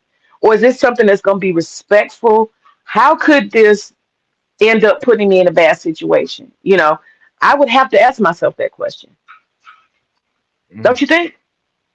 Yeah, no doubt, no doubt. Before I go to that, hold on, let me read the super chat real quick. He said, shout out to L. Nixon again. You know what I'm saying? $10 Holly said, we can't deny the violence to black women by black men, but it needs to be, he was like, it needs to be discussed. However, divestors ignore history, ex trafficking, state of the economy, and the fact that people were vaccinated with BS ran by, et cetera, dot, dot, dot, dot, dot. I mean, it's a lot of shit that people want to just ignore because it spins it's a narrative. Now, I know what you were saying. Yeah, it could be demeaning to somebody else to be like, okay, whatever, sex on demand, do this, do that, whatever. But hey, I agree. If you're not willing to be what your significant other, needs you to be for them or thinks they need you to be for them, then yeah, get the fuck on. That's not the significant other for you. So I don't see why that's such a why that option, like people just ignore it. Like, nah, I'm like, and I even say the same thing to women. I'm like, I don't have to change your standards or anything like that. You want a dude that makes fucking $300,000-$400,000 a year, looks like a man, fucks you, but he acts like a fucking woman and speaks in soprano and shit and all that other shit. Hey, whatever. Hey, I hope you get it. It's highly unlikely that you'll get it, but hey, good luck. You know, I mean, it is what it is. I don't think people should settle for what the fuck they don't want or they don't think that they deserve or anything like that. I'm just saying, if a dude's demanding, nightly sex from you, no matter how the fuck you feel or whatever, hey, I'm like, yo, give it to him or get the fuck out. Like, I don't see what's so wrong with that. Man, But Auntie, you done went in pimp mode. God damn. I'm really not saying that because I'm like if you don't want to do that, just go. Like why get with somebody and then say, well, you know what, those standards that you have, you need to change them. I wouldn't say that shit to a woman. If this is what the fuck you want from me, I'm not gonna get with you and then tell you, you know what, you need to change your standards on me. Like, But how nah. many people, Auntie, how many people come with that bullshit on day one? How many people come and say, when I call you names, you going to take it, okay? When I slap you across your face, you going to take it, okay? How many people walk folk into submission like that? People walk folk like a long, slow walk into being demeaned and disrespected. It don't happen on day one. That's what I'm saying. And she got to know that that's a possibility. This dude got money. And somebody brought it up in the chat. I can't remember who it was. They just said even there's an age difference. So you want to dominate by age, right? Because you got more experience. You want to dominate by social class. And then you dominate by your hierarchy as a white male. So you need all these power dynamics. And the only thing you can find is you a poor black girl who's young. Something ain't right with you. I guess they just worship white men too much. I would agree with that. I'm not even going to disagree with you there. But you got enough sense to realize that before you take a fucking trip to goddamn Tanzania and accept and accept the fucking marriage proposal and all of that other shit. Like, hell nah. Like, something ain't right with you, motherfucker. I ain't about to be in no foreign nation with your motherfucking ass, a 500,000 miles away from my goddamn family and shit. Like, hell nah. Like And see, that's what be a decent judge of character. Like you don't listen to what somebody's fucking telling you.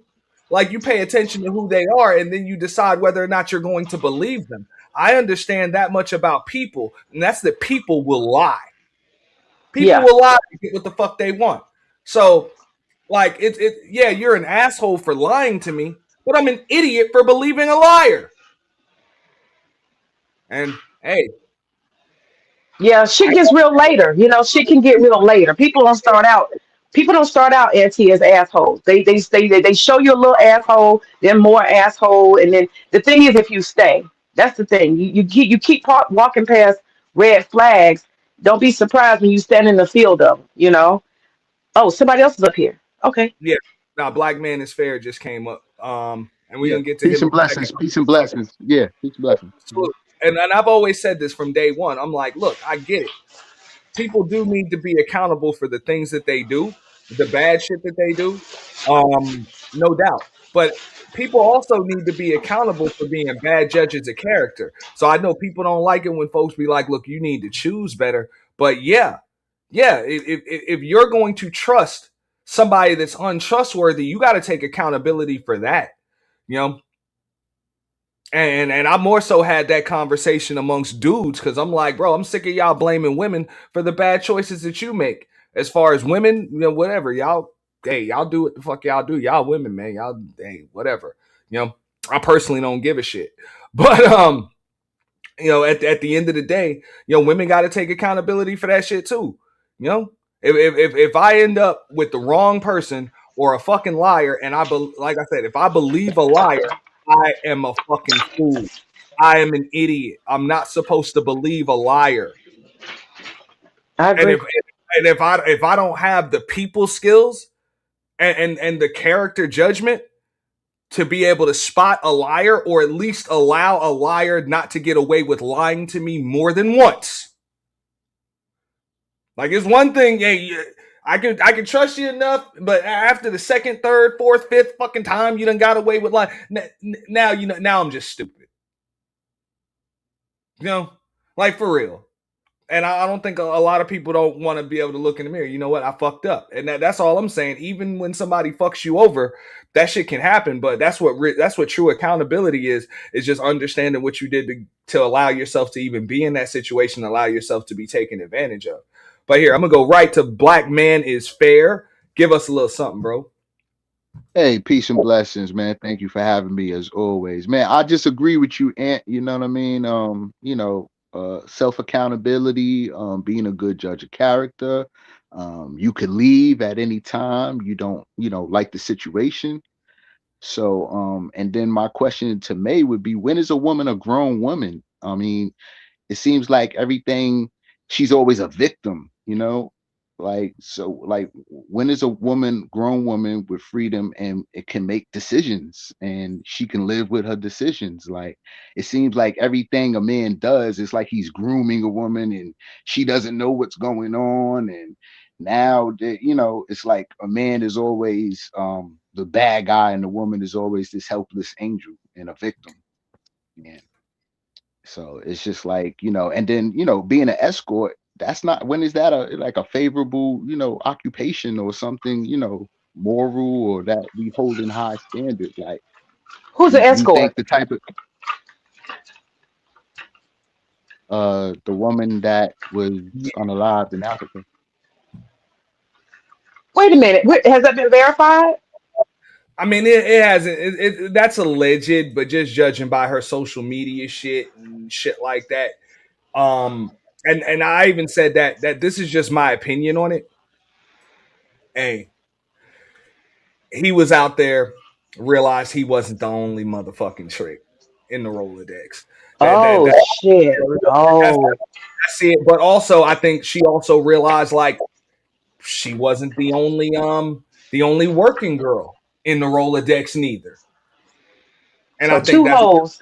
you had a hoe and you had basically, I mean, that's the way I saw it. I'm like, you had a hoe and you had a trick.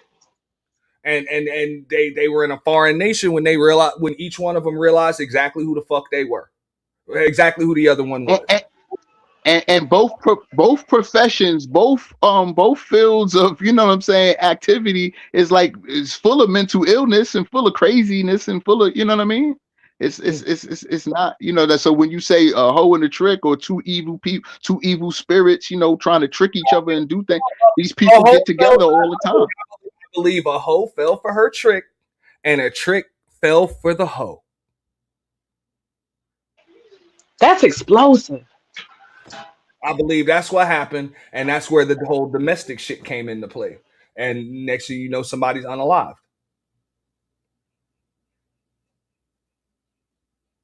Just my opinion, though. I could be wrong. That's alleged.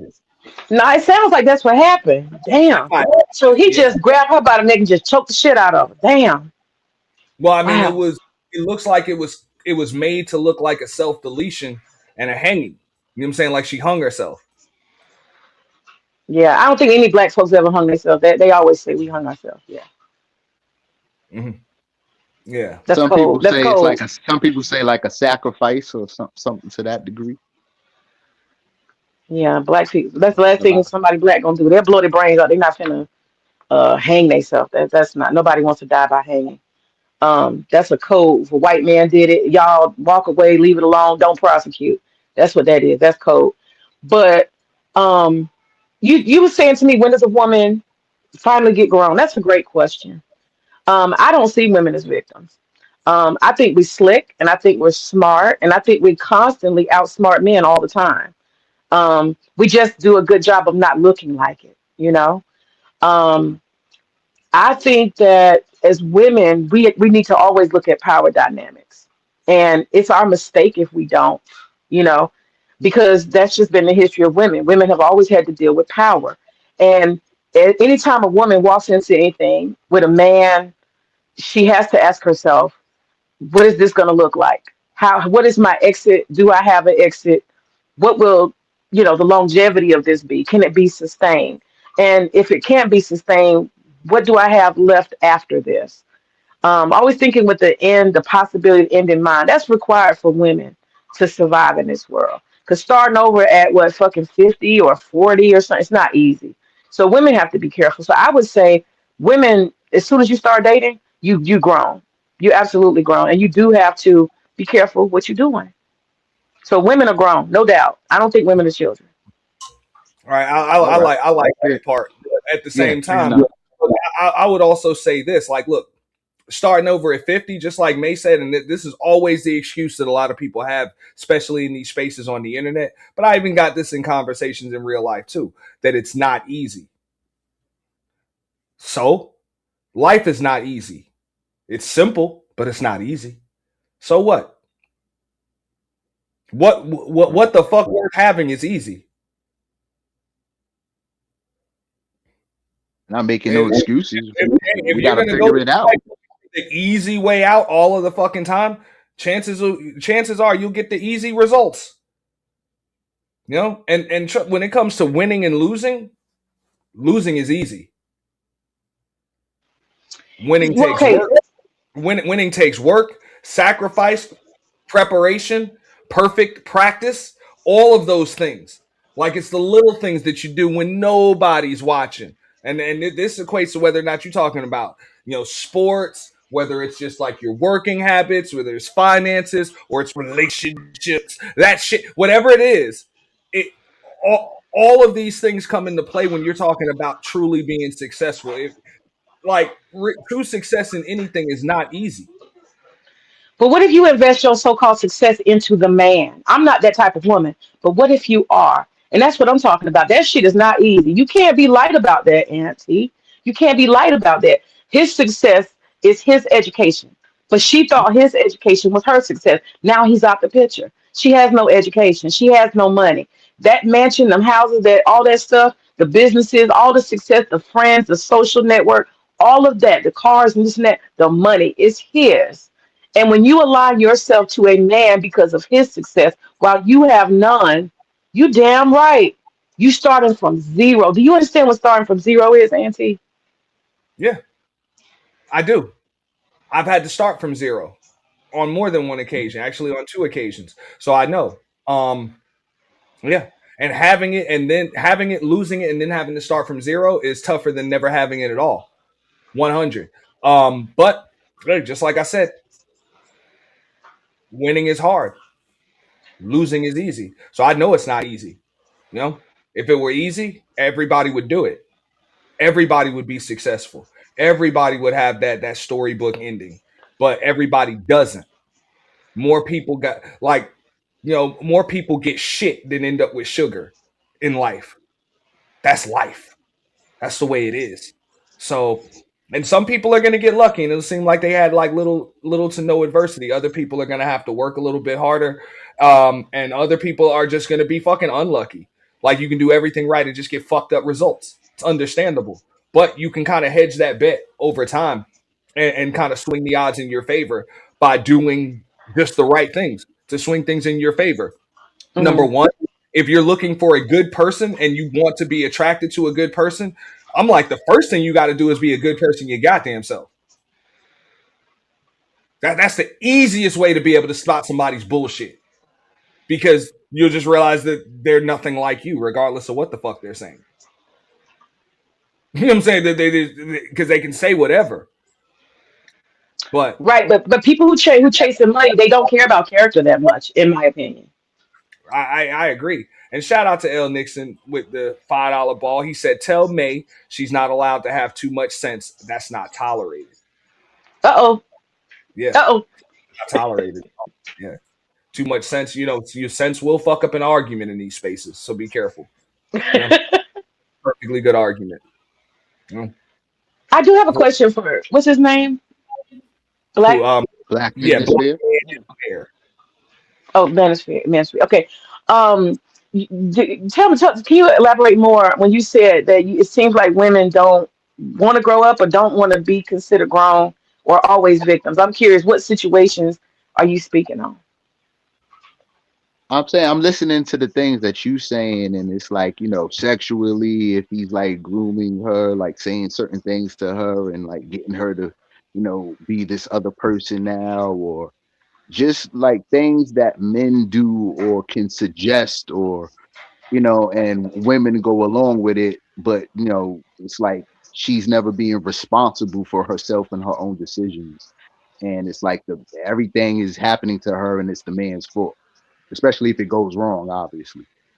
So it seems like sometimes women can make other women always seem like the victim, and the man is just, he's doing all these horrendous things to her and turning her into somebody else, or he won't allow her to do something, or he wants sex all the time. She doesn't want to give. If she's got some type of standard and some type of thing that, okay, I don't do that, and, what I'm saying. So if we go in there, then the relationship's over. Then there's no continuing of the relationship. So I just try to find out from women, when women talk about frontal lobes developed and all these I'm trying to think, when is a woman ever grown and I did that, this happened, and that's the end of it, and moving on. So I just see a lot of examples. Yeah, I'm sorry, go ahead. No, go ahead, finish. I'm sorry.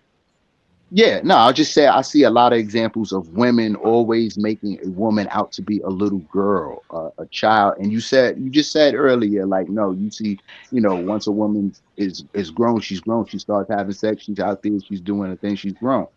So, but a lot of women do take the stance of, she's a little girl, she's innocent, the age gap, a lot of different stances of women looking at another woman as a victim or a little girl. So Okay, I see what you're saying. But don't you agree that grown folks can be manipulated? I don't believe in that. Really? You don't think I'm grown glad you folks can said be that. manipulated? Wait a minute, brother. Say it one more time. You don't believe that grown folk can be manipulated. Say that on record. Yeah. Yes, I mean, Oh. I'm willing to be proven wrong, but I don't believe in that. I don't believe in all this manipulation. I think people are suggestive. And I think people like things. I think people have certain fantasies of things, so they're already certain primed for certain lies that the fantasy in the mind already created. So when it presents itself, it's already I was waiting. I'm saying I could eat that. I could go with that. I was waiting for just the guy like you, to do that, or a woman like you to do that. I believe men are a lot of that by a sexy woman, he's always now confused, or it's all about sex and she could do anything now because I got this beauty in my life. I think people make decisions. It's not manipulation. I think people can be manipulated, and a lot of people are manipulated, and they will find a way to say it's a trade off.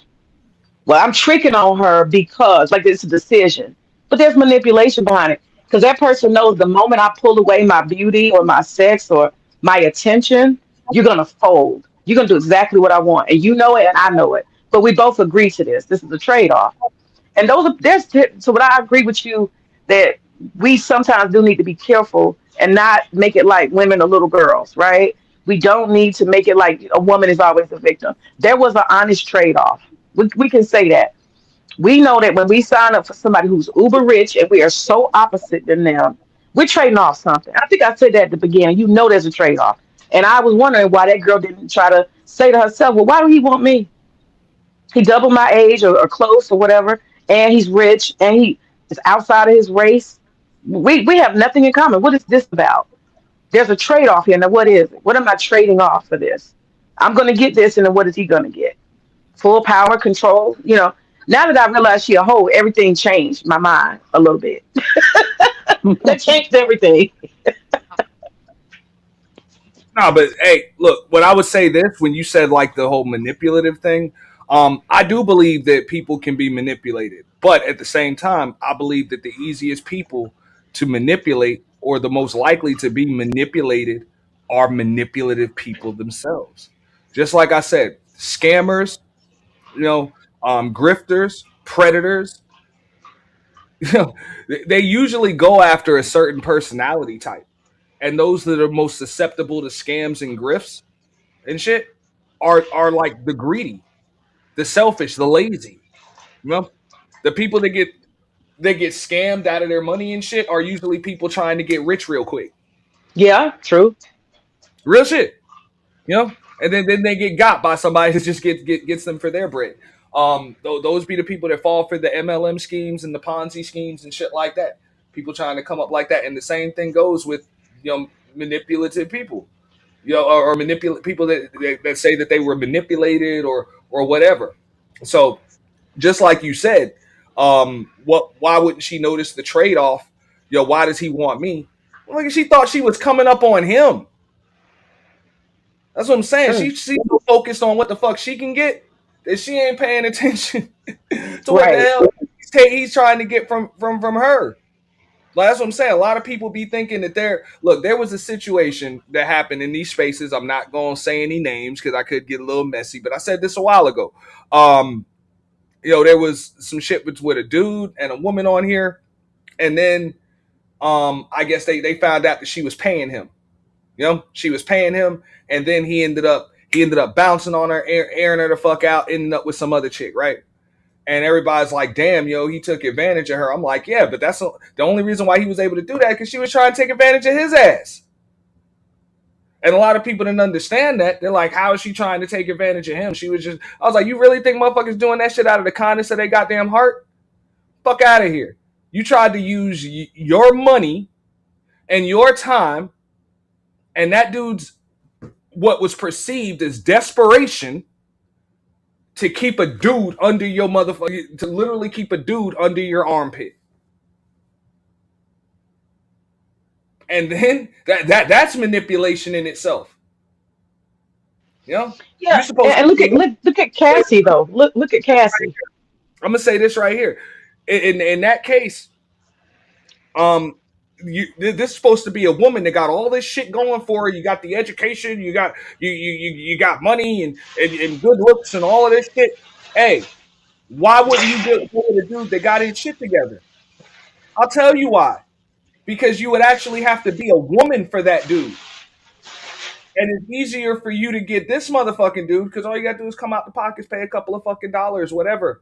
And you tried to get a motherfucker, you had the mommy. That's manipulative right there. That's manipulative. So I'm not surprised that motherfucker just got you for your dough and bounced. That's what's supposed to happen, to be honest. That's what I'm saying. The easiest people to manipulate are the manipulative. That's a good point. Good point. Mm-hmm. Yeah, I guess people can. Yeah, people. Of course, manipulation exists. People can be manipulated. I just don't see that from myself. Like, I like to hold myself accountable. I like to bring everything back to myself. Let me give it right back to you, right? Because even that story right there, when that shit came out, there were people that were on this motherfucker trying to paint that person out like they was a victim, in that shit. Like they are the victim.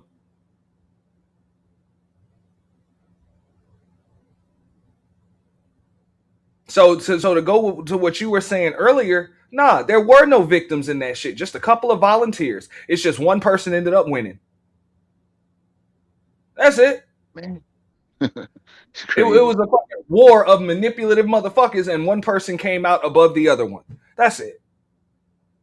Man. Go ahead though. My bad, cutting you off. Nah, it's all good. Yeah. I don't like to look at myself as being manipulated. Like, I'm going along with something that I think is going to be prosperous for me. If not, then I was cheated out of something, or you know what I'm saying? Somebody, you know what I mean? So I didn't get what I thought I was getting into, and I got somebody's a liar, and you know what I'm saying? And I got to be able to recognize those characters, and my spirit got to be able to judge spirits and things like that, so that I'm not with people who would disregard me or mistreat me. So that's what I would look for in relationships. You know what I mean? How is this person treating me, and how do they regard me? Bro, I would go a step further. That's why I be saying, especially in these spaces, when I see these niggas fall for the dumbest shit, what a lot of people like to call the pick-me's and shit like that, these chicks that pander to these niggas. They're like, oh, that's a perfect woman. I'm like, no, the fuck, they just telling you what the fuck you want to hear, so that you pay them. Definitely, for real. Definitely. I would prefer to have a woman give it to me real from from either her own perspective or from the perspective of a woman. Because ain't no woman supposed to totally understand where the fuck we coming from as men. They're not supposed to. They're women. And you ain't That's supposed to true. understand every place they coming from. As women, you're not supposed to. So when That's these true. women come up on these damn platforms and agree with everything that y'all are saying and regurgitate your bullshit, you have to know that you're being fucking lied to. Well, I agree with you, but due to I could sum things up due to personality, right? Emotions, you know what I mean? I could sum where you're up and where you're at in mind and with information. This is where connection becomes so prevalent at how connected are we, and how much am I paying attention, how attentive are we all to each other, and that's all about connection. And I could be but being a good judge of character as well. You can there's not too many things that a human being can do or think from or want in life, you know what I mean? So it's like human beings are pretty easy to figure out, and then it's They're like not. what emotion are you in, and then are you willing to express that, or can I just see that written on your face, written in your mood? And I could put things together, but not nobody's perfect or nothing is guaranteed. But if we're more connected to each other and we care, I think we can figure each other out. I agree with most of what you said, but that part where you real confident that you can figure folk out, I don't know, brother. Um, and the reason why I say that is two or three things. I would add if you know the family real well and you know the family history real well and you've gotten to know somebody's family and who their family knows them to be, you're real close, right? But you have to see people in different circumstances, situations too. Sometimes you haven't been dating or been married to somebody long enough to see how they react when X, Y, and Z happens, right? Because it might be a rare occasion. I don't have any experience in this, but there are people I've seen have a good marriage and then one of them becomes unemployed, right? And because Mhm. they have never crossed that bridge before, everything changes. It can implode or it could be a place where they gel together, but you don't know until you get to some extremes. Death, right? That's another one. Or a person end up with a disability or something extreme happens to their health. You got shit that you don't know a person until they cross certain, situations, which might be extreme, but they're realistically likely to happen at some point. And then the other thing is you got to remember that you have people who are pathological and they're very good at hiding pathological behavior. Very good at it. We hear about serial killers and Unabombers and all kind of people. You're like, but he's such a nice guy. Nobody ever had a clue, or a woman never had a clue. You know what I'm saying? So we got to leave a lot of space. We assume because people are nice and they behave culturally normal that we got somebody that's normal. You don't really know 100%. That's my thought. All right. Now I would say I this agree much. with you. Don't get me wrong. People are good at being pathological, but other people are good at ignoring what the fuck is right in front of them too. People are extremely good at seeing what the fuck they want to see. Let's just keep it real. Yeah, That's why yeah, I mean I like to the pay shit attention and be attentive. as men, what they say, never trust a big button to smile. Like it's got to Mhm. be a little bit more to it. Everything that glitters ain't gold. So I mean, if you'll fall for a handbag, and a trip, a vacation, and what a bunch of people on social media are telling you, I mean, this is what can happen. That's why I say I'm like, yo, what price do you put on your own life? Is your life worth a fucking handbag? Um, a, a business class flight? Like, is your life really worth that? Because Worth the unfortunately, risk. for a lot of these folks, their life ain't even worth that. That's why they'll risk it just to have that shit. Yeah, You know. it's true. It's true. So I understand that I just understand that's human nature. Like people will lie, and the best liars are the ones, just like you said, they pathological, which means they believe the shit that they're saying. Like they believe it. They've already convinced themselves of the bullshit that they're telling you. That's why it comes off as so believable. Absolutely. You know? And you know, So you made a good point to say that whether a person thinks their life is worth something, you actually got people that will take them risks because of social media, in my opinion. Purely because of social media, I can be somebody. You know, I'm willing to ride out, do whatever I gotta do because this is my chance to be somebody. Especially people who ain't got a chance to be nobody, you know? They'll take the risk. no, I mean that's what they were saying when this woman was posting all of these, just like you said, all of them pictures on zebras and all of that shit, man. Just to be able to have some shit to post, they'll take those risks. That's what I'm saying, man. A lot of folks need to start ignoring these motherfuckers on, so like for real. If this shit is for entertainment purposes, just being entertained by this shit, most of these motherfuckers don't know what the fuck they talking about. They don't. Right. Right. And They just don't. keeping They that be a bunch of entertainment. single motherfuckers, or they be in fucked up relationships they got themselves, or they just up here grifting. How do I know? You got motherfuckers like Chrissy and other motherfuckers who shall remain nameless and shit, but been up here spewing the same shit for the last 15 fucking years. Like literally the same shit. Mindset ain't evolved in any damn way at all. Nobody Look, can she say, you know came what? up. Nope, nobody can ever say, look, I used to be on this shit, but now I kind of see things differently. I don't hear any of them saying that shit. Any of them.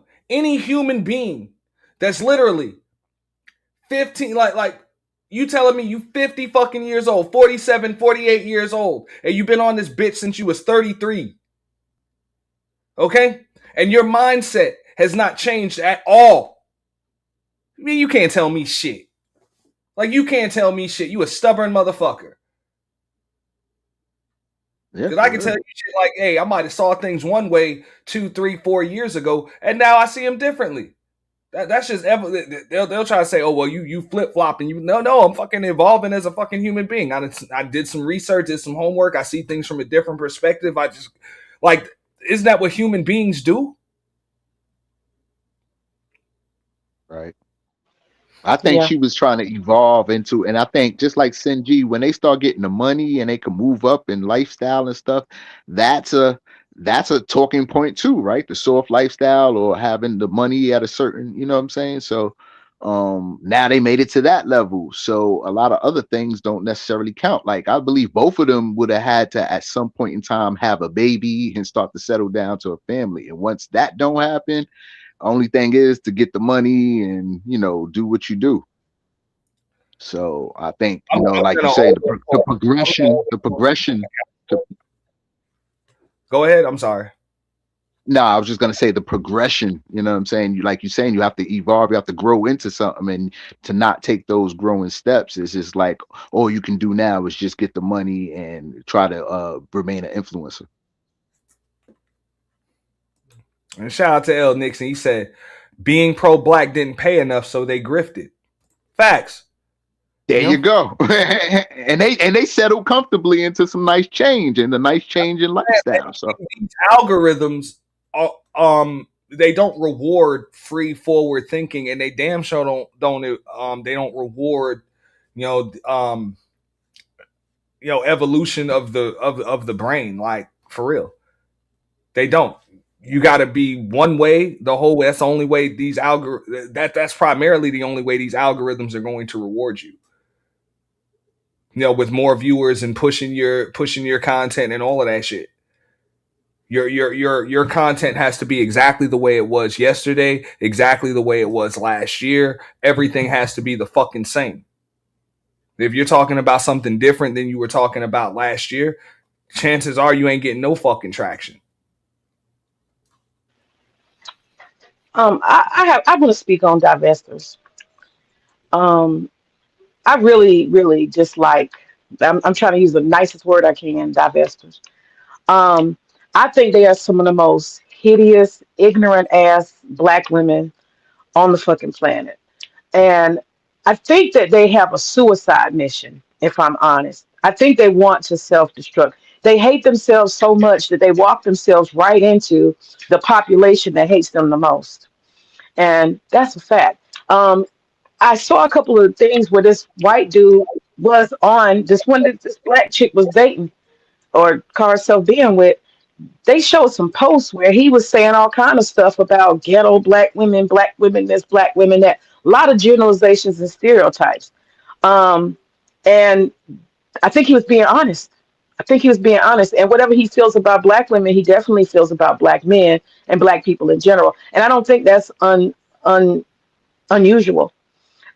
These white men that will cross over, they're probably more likely than not, if they're actually willing to be with a black woman, they're more likely than not something's going on with them socially.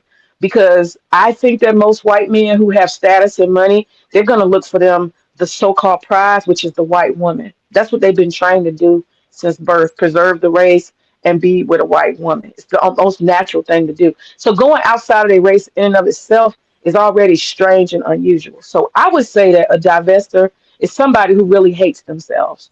You're going to walk yourself directly into the path of fire, um, with somebody who has been trained since time immemorial, historically speaking, who wants your demise. What sense does that make?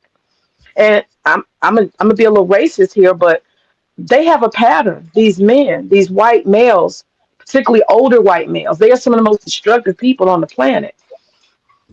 Donald Trump and a whole bunch of them.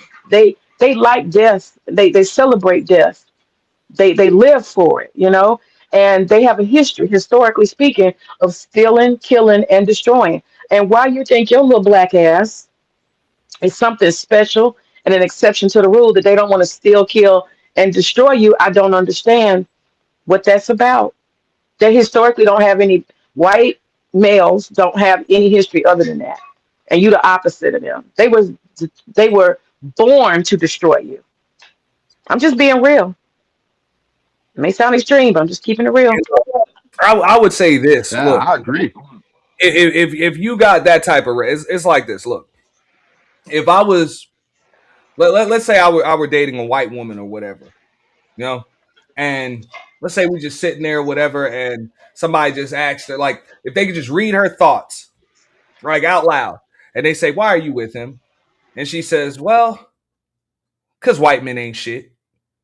That's why I chose him." I'm thinking she gonna feed me the antifreeze, and she gonna feed me the antifreeze. That would be her last day. That's how shallow you are. Is that you chose me because of what you didn't want over there, not because of what you wanted over here, but because what you don't want over there. So what I hear, and I've gotten kicked off out of divestors chats and shit like that, even Chrissy's before, when I tried to debate her and shit like that. With a lot of them divestors, it's like all of your content is about how bad black men are. Are you really divesting, or are you just playing the game of chicken? Same with these niggas. I would say the same, the passport bros and shit like that. Like, okay, you want to go over there because you claim how much better it is, but all I hear you talking about is how bad women are over here, primarily black women. So that makes no sense. Like, I couldn't imagine even being with a woman of another race and be like, oh, well, I'm with her just because, well, black women weren't shit. So, hey, guess I got to take what's left. Sorry. You know, who the fuck would want to be with me like that? So I'm like, as far as them divest, like, think about it. What self-respecting white dude would even want anything to fucking do with you if he knew that the only reason why you're with him is because black men aren't shit in your eyes? Come on. You know, you're going to want to be with somebody that's with you because you're the best option, not because every other option is bad. Right. Well, I had to be with somebody, and the other options are horrible, so I just picked this one. Oh well. Yep. But the divestors are choosing somebody who historically doesn't like them. Historically, I'm just saying, when you look at the totality of it, that's what I'm saying is insane. So even if you try to say, well, black men are this and black men are that, well, if you look historically at who white males are, we're talking about apples and oranges here. Yeah, We're talking but about a grape versus a fucking watermelon. I'm just saying, I get what you're saying about don't I pick would me just because you're reacting against that. But I'm saying you still stupid as a woman who is black trying to say, oh, these brothers, they don't pay child support, they get on it, this and that. Compare that to somebody who likes to bomb people, people who have historically enslaved people, people who are always exploiting somebody. This is their mode of operation. You want to walk into the white civilization knowing that your destruction has always been the center of their survival. It doesn't make any sense racially, historically. I'm telling you, if I was single, I would date Indian men. I would date an Asian man. If I want to just be a diverse sister, I'd date a Latino man. There's one man on this planet that I would never, I'll date an Arab, an African. One man on this planet I would never touch with a 10-foot pole. And that's because of the history and the nature of them. So I'm just saying, you are a black woman, you don't want to deal with that. You self-destructive. I agree. I mean, I would say this much. I think people should judge each other on an individual basis. Um, I've always said that. Now, I've primarily been with black women, over the course of my life. But I had some ain't shit fucking women I was with. And I've had some good women that I didn't necessarily do the right thing by. That shit happens. But no race of woman has ever had any monopoly on me. I'm gonna choose who the fuck I want to choose. I would say the same thing No, for women. Be with who the fuck you want to be with, regardless. But don't be with them, just because you felt like the other options were horrible. If it, hey, just like I say with politics, I'm I like, mean, if you want to ignore the cultural and historical facts, go ahead. But I hear you. I'm not ignoring the cultural and historical facts. I'm just saying, okay, you can look at the cultural and historical facts amongst quote unquote black men. That don't have a fucking thing to do with me because I'm an individual. Like none of it, whether you want to say it's good, whether you want to say it's bad, whether you want to say it's moderate, whatever, it has nothing to do with me because I am an individual and I move as an individual. You know, I'm just being real. So I wouldn't hold anybody else to that. Just like y'all would say, hey, white women have done this and they've cried wolf and all of this other shit. I wouldn't hold things that a few billion white women that have fucking died hundreds of years ago have done. I wouldn't hold a white woman accountable for that shit today. Same way I wouldn't hold a black woman accountable for what some black women might have did to me 20 years ago or 25 years ago or some shit like that. Like I judge people on an individual basis. I judge you based on who you are, not what your ancestors did, not what not what some people in fucking Europe or the Caucasus Mountains did 1,000 fucking years ago. I judge you on what the fuck you've done today, or over the course of your own life. Like I say, I'll hold you accountable for what you've done. I'm not gonna hold you accountable for what other people done. That's just me. But shout out to L Nixon, what I'm saying, with the $5 ball, looking out for you, boy. He said, in this space, people are Christian on Sunday, anti-black Tuesday, pro-black on Wednesday, kissing racist ass on Thursday, and with the fuckery on Friday. Man, shout out to L Nixon. We're going to thank him for that. Witness. He has good super chat. Incredible. Keep it gangster, dog. Keep it gangster. Keep it gangster, dog. Keep it gangster. Keep it gangster, dog. Keep it gangster. Keep it gangster, dog. Keep it gangster. I wanna thank you all. I wanna thank you. I wanna thank you all. I wanna thank you. Keep it gangster, dog. Keep it gangster. Keep it gangster, dog. Keep it gangster. The city is a big West Side is a big. Shout out to L Nixon, man. Appreciate that, bro. May said you got great super chats. Yeah, dog.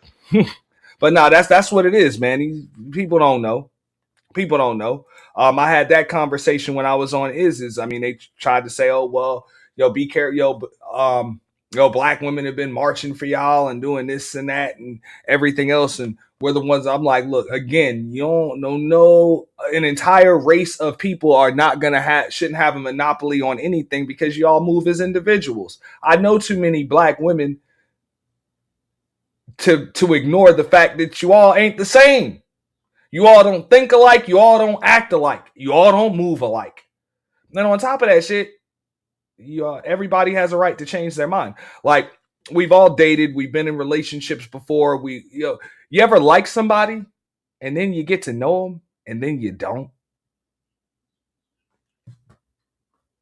That shit happens. So that's what be bugging me out when they like, oh, that person just they lied to me and they switched up. No, a lot of times they liked you, they got to know you, then they didn't like you no more. Have you ever still wanted to still try out the sex even though you don't want a relationship with them?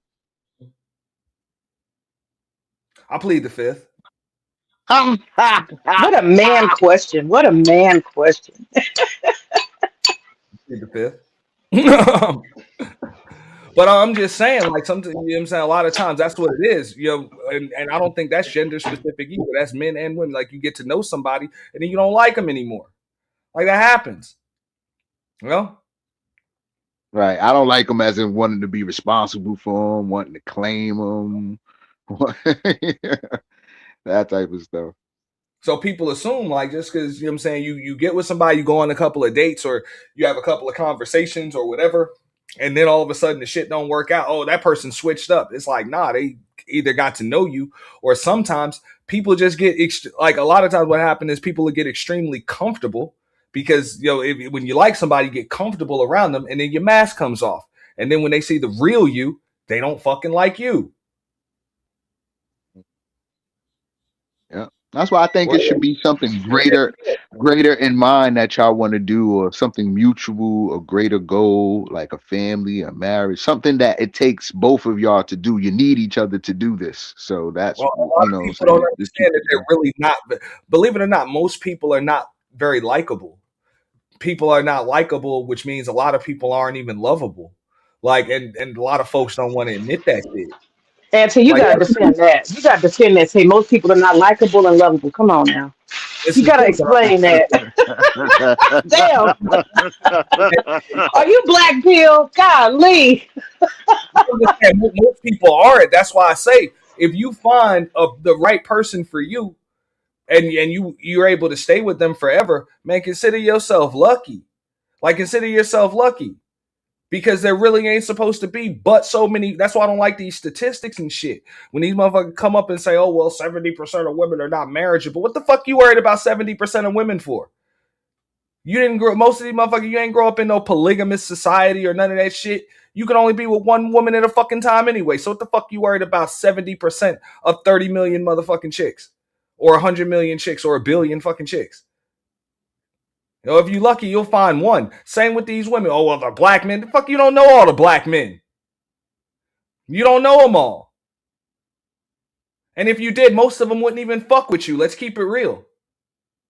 But there's probably, if you're lucky, there's going to be one out there that is willing to put up with your shit.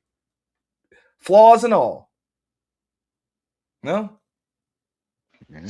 Well, Auntie, I guess I'm just lucky then, because I like my husband. I like him, and I think he's the coolest motherfucker I ever met. Okay. Smells like something just crawled in this fucking room and died every time you fart, bitch. Your steak tastes like goddamn cardboard. You can't fucking season it worth of fucking shit.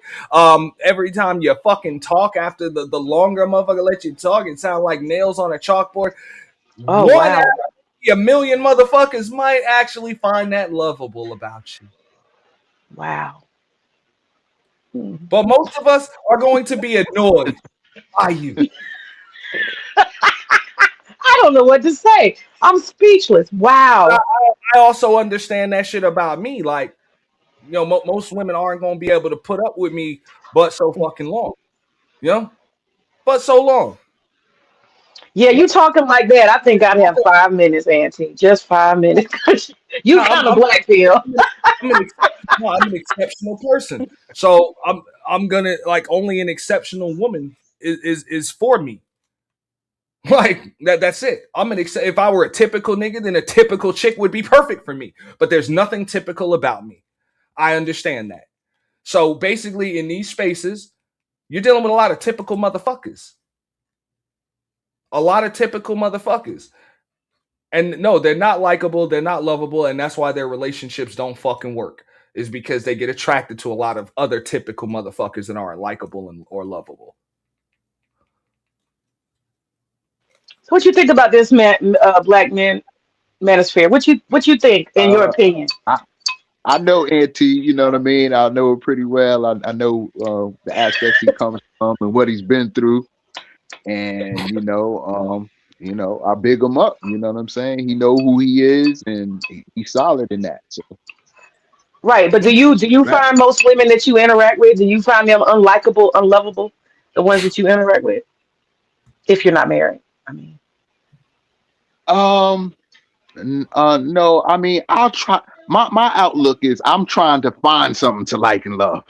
You know what I'm saying? So you know what I mean? I'm gonna be open for a woman to show me the best of her and to show me, how she gets along and, to be, laugh and smile and, be, kind of open. So, and I'm the same way. So I'm easy to get along with. I'm not pressing anything, not pushing or pulling. So, but I'm looking for a relationship though. So however we can do this relationship thing, then that's what I'm open to. So I may be a little different, you know what I'm saying? I may be a little bit more typical or just maybe simple. Just like they said, look, I believe it like this. The way they say, like, you try to fit a square peg into a round hole and shit. Most people are the square or they're the circle. You know what I'm saying? The round. I'm more of like the hexagon / star, bro. Ain't ain't no square or circle about to fit in there. Just is what it is. You know? you're a little eccentric, I think. You have an eccentric kind of personality, which is what makes you good for social media, especially because you have an enthusiasm that naturally attracts people. So I could see that. I could see it. She's not gonna be the average chick. She's not gonna be the average. I couldn't deal with that. But I'm just saying, I mean, look, people wonder why. It's like, oh well, these ain't shit niggas, they'll fuck any and everything. Yeah, they will. Because they typical niggas, and more often than not, you're probably a typical chick. Typical average chick. That's why so many other chicks can just take your place from time to time on any given fucking night. Real shit. That's why niggas that'll just fuck anything that walks will fuck with you. And people don't want to admit that. It's easier to just point your fingers at the next. Oh, that nigga ain't shit. He'll fuck anything that walks. I know I had plenty of men cheat on me. Yeah. Because you were easily fucking replaceable. And I would say the same thing about a lot of these niggas. It's no different. It's no fucking different. But when people know that they got a 5-carat diamond, they're not gonna risk losing that shit for multiple 1-carat diamonds or cubic zirconias. It's that simple. That's why I believe man should get. Because a 5-carat diamond is worth so much, because you ain't never selling no 5-carat diamond. The shit's just so rare, you ain't gonna find it nowhere else. But let's just keep it real. A lot of these people just don't want to admit you're not that fucking rarity. You're not. You're typical motherfucker. That's why a lot of these people are able to find the same algorithms and shit and have the same conversation with the same motherfuckers every day for years. Mm-hmm. Because they're just like each other. I agree with you. Auntie. I think that there's social media and the media in general, the Hollywood, I would call it the Hollywoodization of the average motherfucker. Everybody thinks they're so special, especially the younger generations. They think they're doing something that everybody needs to see and everybody cares about, and they're breaking barriers and they're going to beat it. A lot of people have gotten very inflated. And the reality, it just kills me. I'm doing a stream later about, and I don't really stream. I'm just, little something, but I'm going to be cooking and stuff. And I'm doing a stream and I'm going to talk about looks. Because I heard some shit the other day. People are going on and on about looks and attractiveness. And I'm like, everybody's fucking average. What are we talking about here? But you'll notice that in these conversations, especially gender conversations, dating conversations, everybody thinks they're a fucking 10. What is that? Everybody's fucking average. I mean, for the most part, what are we talking about? Average people date average people. What the fuck are we talking about? Yeah. Yeah. And shout out to I'm L sorry, Nixon. I didn't mean to talk. I didn't mean to talk over your super chat. I wasn't looking No, at my phone. My bad. it just came in.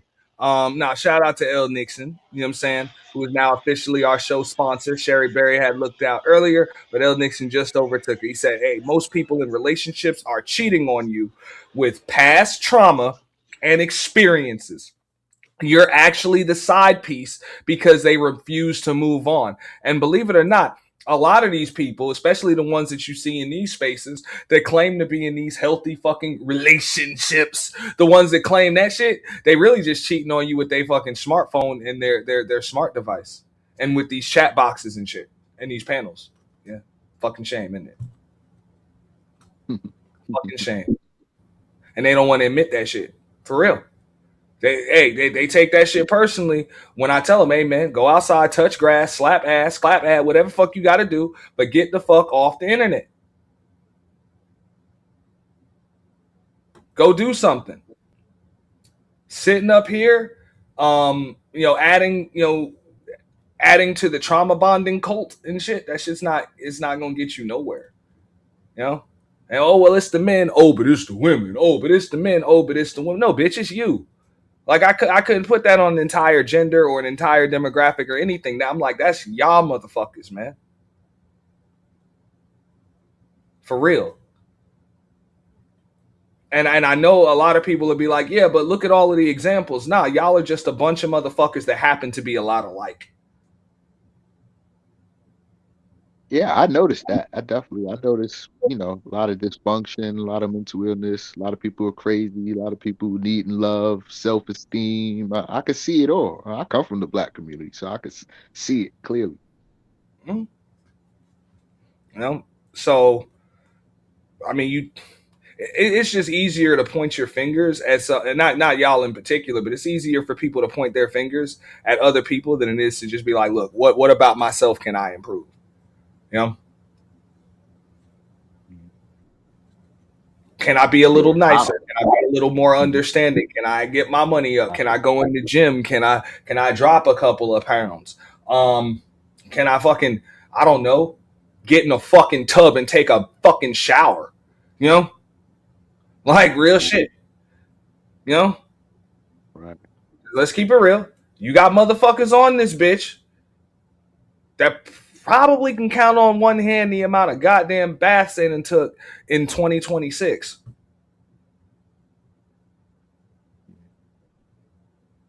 Yeah. Yeah. But yet they up here talking about women all fucking day. Oh, those are signs of depression.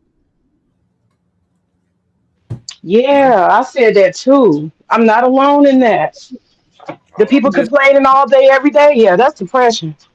Well, and especially when you don't take a shower, when you don't consistently bathe or keep yourself up, those are all signs of depression. Right. I mean, I'm not a therapist or a doctor or any of that shit. I just say get the fuck off the internet because this shit will add to your depression. I don't see how being around these people will make you like how that shit is supposed to fix depression. Yeah, it might be a dopamine rush or whatever, but none of these topics are very like they're not designed to uplift you.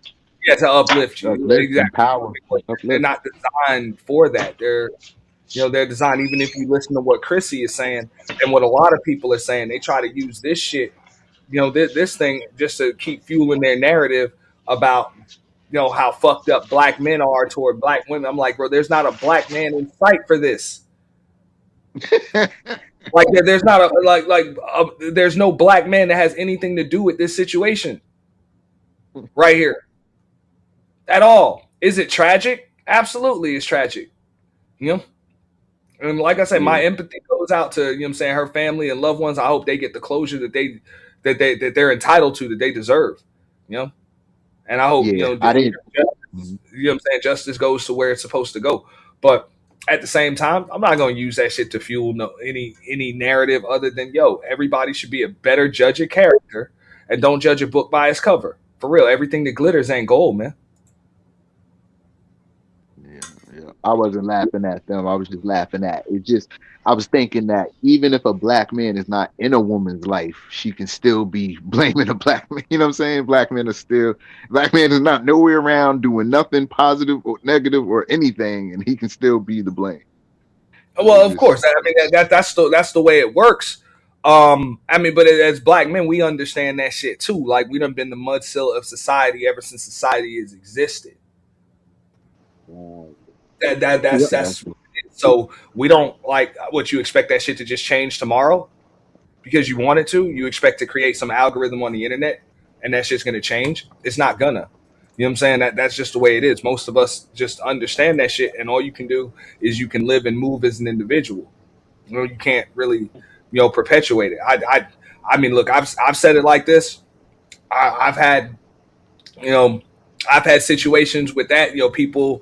People I done split with, don't even fuck with. Whether that shit is in business or intimate relationships and shit. Years later, blaming me for the situation that they in right now, and I'm like, bro, you want to hold me accountable for the shit for the shit I've done? Cool, you got that. But don't try to hold me accountable for the shit you've done. Like, what the fuck? Or didn't do. Yeah. What up, V-Dub? What's poppin', folks? Hey, man, you know Hey, what I'm up here to V-Dub. say. How you doing, sis? I love my black women's. But Auntie, I don't know how you went through dealing with the divestment and didn't come out like a little bit changed. I came out changed as a mother. I just ain't tolerating that stuff that Chrissy's doing, the way some of these people talk. I just ain't got time for it anymore. I'm just really over it. I feel you, V-Dub. As far as how I deal with divest, I don't. Like, what the fuck does a divester have to do with me? Ain't no. If you're a true divester, what the fuck you want to do with me? Yeah, well, the problem is that they say they divest, but as you said earlier, all they talk about is black men. Like, what are you divested from? Then they be like, black men in Blackistan. And I'm like, okay, but you said there wasn't no fathers in the house. So who made Blackistan? Like, where is the origin story at? Because it couldn't have been us. We wasn't in the house. That's what you told me. So you created these niggas, and now you blaming us for these niggas that you created. That makes no sense to me. But listen, if they want to be mad, angry, and they want to go separate, by all means, do what you got to do. Like I said, I date out. If something happened to me, I don't need none of you niggas online. I don't need no protests. I don't need none of that shit. Just let me be buried. That's it. Fuck all that extra shit. I noticed what Christy is trying to say on her video. She's like, well, and it's the same narrative that she's always been trying to spew, and that's that the system does not protect black women at all. The system, it's not just black men, but it's the entire system. Black women are, it's like, look. That's why I say this is a one-off. This is an individual. That woman made the decision, made her own decision as an individual to be with not just a man, not just a white man, but this man, this white man. And she chose to go to Tanzania with this crazy motherfucker. Oh yeah, y'all was talking about the class thing earlier. Homeboy wasn't always rich. He did make his bank off of that crypto shit. Like, he got banged. He put his money in at the right time, and then he got other white folks put their money in. So he had 100 million or something like 2 years ago, and then he lost all that last year. So dude is actually almost broke. What'd you say? He's new money. Yeah, he's new money. So he's instant money. He ain't even new. He's instant money. Right, he crypto fat, and as quick as it came, it's as quick as it went. I mean, he might still have some residuals enough to go to Tanzania or whatever. But homeboy is losing his money. Have y'all not seen Bitcoin and the rest of them? Society can only come up with but so many laws to protect the stupid. Right. And they come up with a lot of them these days. A lot of them. And another thing, Chrissy didn't point out, right? My fault. Nah, at some point, like, that's why I say people need to be held accountable for their own damn decisions. And it's a shame that woman had to lose her life. Like, it's bad, but that's the lesson that need to be learned by not just black women, but all fucking women and men included. Anybody can off your ass, man. I'm telling you, if you are going to fall asleep and wake up next to somebody every goddamn day and every night for the rest of your motherfucking life, you better trust that motherfucker, man. with your life. That's all I'm saying. Yeah, and I think you hit the nail on the head when you was like Chrissy was kind of skewing the numbers because she's saying black women are unalived by their partners, but that she didn't break down whether that's male or female. She just said unalived by their black partner. So we considering studs men? Well, this stat right here was like 97% of black women survivors of abuse don't Don't believe believe. Keywords we learned in English. by police or support services if they reported their experience. And I'm like, to be honest, who gives a fuck? What the fuck? Because you haven't That's said whether or irrelevant. not that shit's true or not. Like it's just what the fuck you believe. That's not a fact. Those are assumptions. So, give me some facts. I don't give a fuck what you believe. 97% of black American men believe that an encounter with the police might lead to an arrest or death. You feel me? But what is that? But is that the truth? But it's usually the other way around, right? Yeah. I mean, I talk to cops. I get away with tickets and shit all the time, so I don't have that issue. That's what I'm saying. Nah, it's a way to skew the data and the numbers, and then you have somebody like a Sergeant Willie P. Who that all I want. It doesn't make it the truth. So yeah. I'm not saying that it's not true, but come with some real stats. If anything, this is not a real stat. You just poll some people, and it's 90% of people have this opinion. Big fucking deal. But according to Chrissy and a lot of these other people online, what they're saying is, look, it's your job, society, especially black men, to make us feel better. Bullshit. First of all, I ain't trying to make you ain't my motherfucking woman. I don't give a fuck how you feel. Real shit. I'm too busy trying to make my woman feel good. Why the fuck I give a fuck about how you feel? And if you got a problem with the fact that men aren't making you feel good, I again get you one. Because to be honest, why the hell should anybody, any man, give a fuck about how a single woman believes that men are treating her? Well, if she was my sister, maybe. Yeah, okay, I'll give you that. I'll give you that. If she's your sister, she's your cousin. You know what I'm saying? Yeah, but that's different. Outside of that parameter, like what do we have? But I'm just like, there's the only, and I'm gonna ask May because she's the only woman up here. Outside of your husband, what other man on earth has an obligation to make you feel secure, or protected, or empowered? Just my husband and my dad. That's it. Okay. So outside of your husband, your dad, there's no other man that should feel that burden or that obligation. He should feel required. Yeah. Not required. No, no. I do have expectations for like my male neighbors. Like they have wives, but my male neighbors, I expect them to help me like they would help my husband as a human. You know what I'm saying? Just basic human. I expect that from anybody for the most part. You see me flailing on the ground and I'm, medically hurt. I expect human compassion. But as far as a requirement, particularly because I'm a woman and I want to feel safe, my husband and my dad. That's it. Well, you don't like New Yorkers, and we walk over dead bodies, so I don't know. That's right. Don't get hurt in New York talking that bullshit. That's how it is in New York. I'm just saying, and this is a married woman that's telling you, like, fuck out of here, bro. You ain't got no man. Right. You ain't entitled to nothing from no man. And I would say this, we say this shit to these dudes all the fucking time. You ain't got no woman, so you ain't entitled to shit from no woman. Shit, I got in a fight with my ex-wife's brother because of some disrespectful shit he was doing in the house. I mean, we gonna protect who we gonna protect when we need to protect them, but I'm not doing that shit for no random chick outside the house. Then I get murked, and you back with the nigga like, oh, you going to put money on his commissary? Like, get out of here. I'm good. Keep it. Now, I got into an argument with a woman I was dating before about that because she tried to tell me about things that I needed to change or be different with around her father and her brother. I was like, fuck out of here. That bullshit. I'm your man. Like, fuck out of here. I don't give a fuck. But like, your father need to either understand that shit or fuck it, you go over there with them. You know, that's just the way that shit's going to fucking be. I ain't gonna fucking change a goddamn thing. All he needs to know, as far as I'm concerned, is that his daughter is safe. Okay, she's safe. I mean, nobody over here abusing her, any of that other shit. But as far as the way that I speak and all of that, fuck all that. Okay.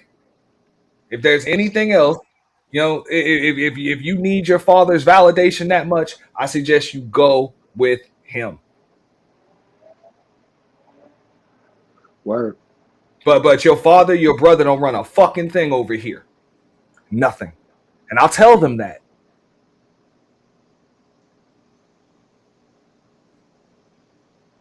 Shit, my daughter is 22 and she knows how to shoot. She got a dude. But it was funny too because I never had any issues with her father and her brother. Never.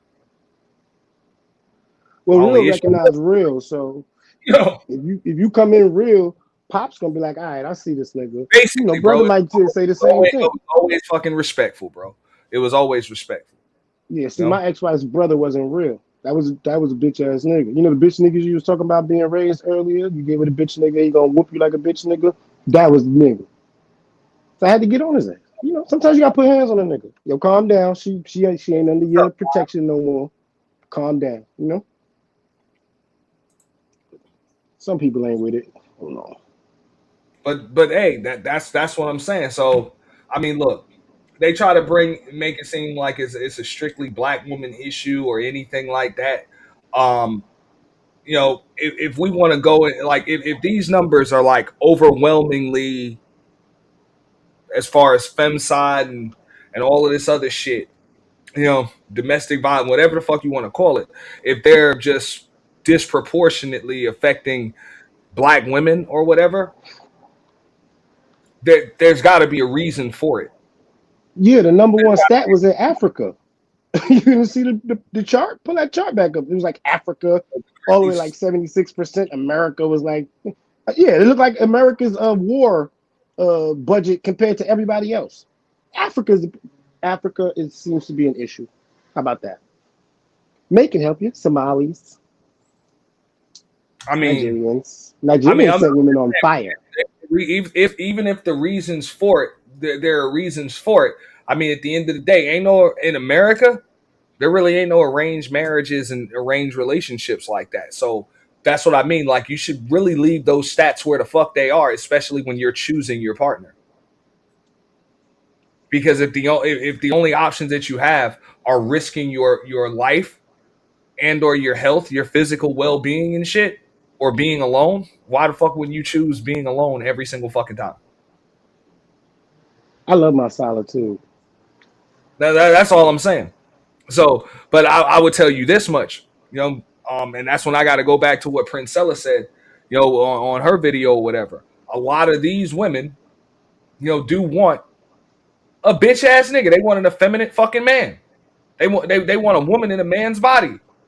And then when they end up with a bitch that handles shit like a bitch, now all of a sudden they're victims. Okay, so May is a Southern woman. Can you give me an explanation of why a lot of these Southern men from like North Carolina on down is beginning to go skiing in the snow? Well, I mean, bro, I'm just saying. I want her opinion. I can't speak for other dudes. I can't speak for other dudes. I can just see a lot of women with their PTSD and shit when they talk about previous relationships, why they can't find a man. And I might have a conversation on a panel. I just hear the things they say, and it's like, or even if I see the example of the dude that they were dealing with, I'm like, you was dealing with a bitch nigga. Like, you were literally dealing with an effeminate fucking man because they handle shit in ways like women handle shit, and a lot of them just move like, and not even just like women, like they just handle shit like bitches. You know what I'm saying? They come up here on, you know what I'm saying? They be on social media, chatty patty and shit the fuck up more so than women do.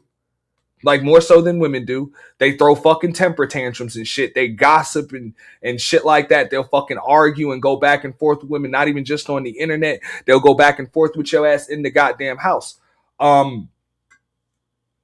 The men that I was fucking raised around, like my grandfathers and shit, they ain't argue with no goddamn with my grandmothers. And they wasn't any less masculine or any of that shit. They just didn't bother. Like, what the fuck? I don't know. I give you my perspective as a Southern woman. I think a lot of things are happening in the South that are different. And when you ask that question, V-Dub, are you talking about rural particularly, or are you talking about the city, or both? I'm talking In the about South. more. I seen it more beginning to happen in the rural areas where you believe like the dudes wear white sheets at night, which I was in a place where the dudes did wear white sheets, but the ratio of black man to white woman was astronomical. Like the whole entire area is like that now, and it's just the young Yeah. people. It's not the older people. It's just the younger people. All the babies are mixed now. Like the whole town Yeah, is gonna yeah. be different in a generation. That whole town is gonna be either mixed or like dying old white folks. Yeah. This is true. I think there's a reason why, particularly in the rural area, what I see in the South, because like I'm gonna be honest with you, V Dub, I had a meltdown about this about 10 years ago. Every cousin I have is with a white woman, has children with a white woman. Not one of them. I have like 8, 9 male black rural cousins, and not one of them had a black child. So the whole generation looks Mexican, if I'm honest.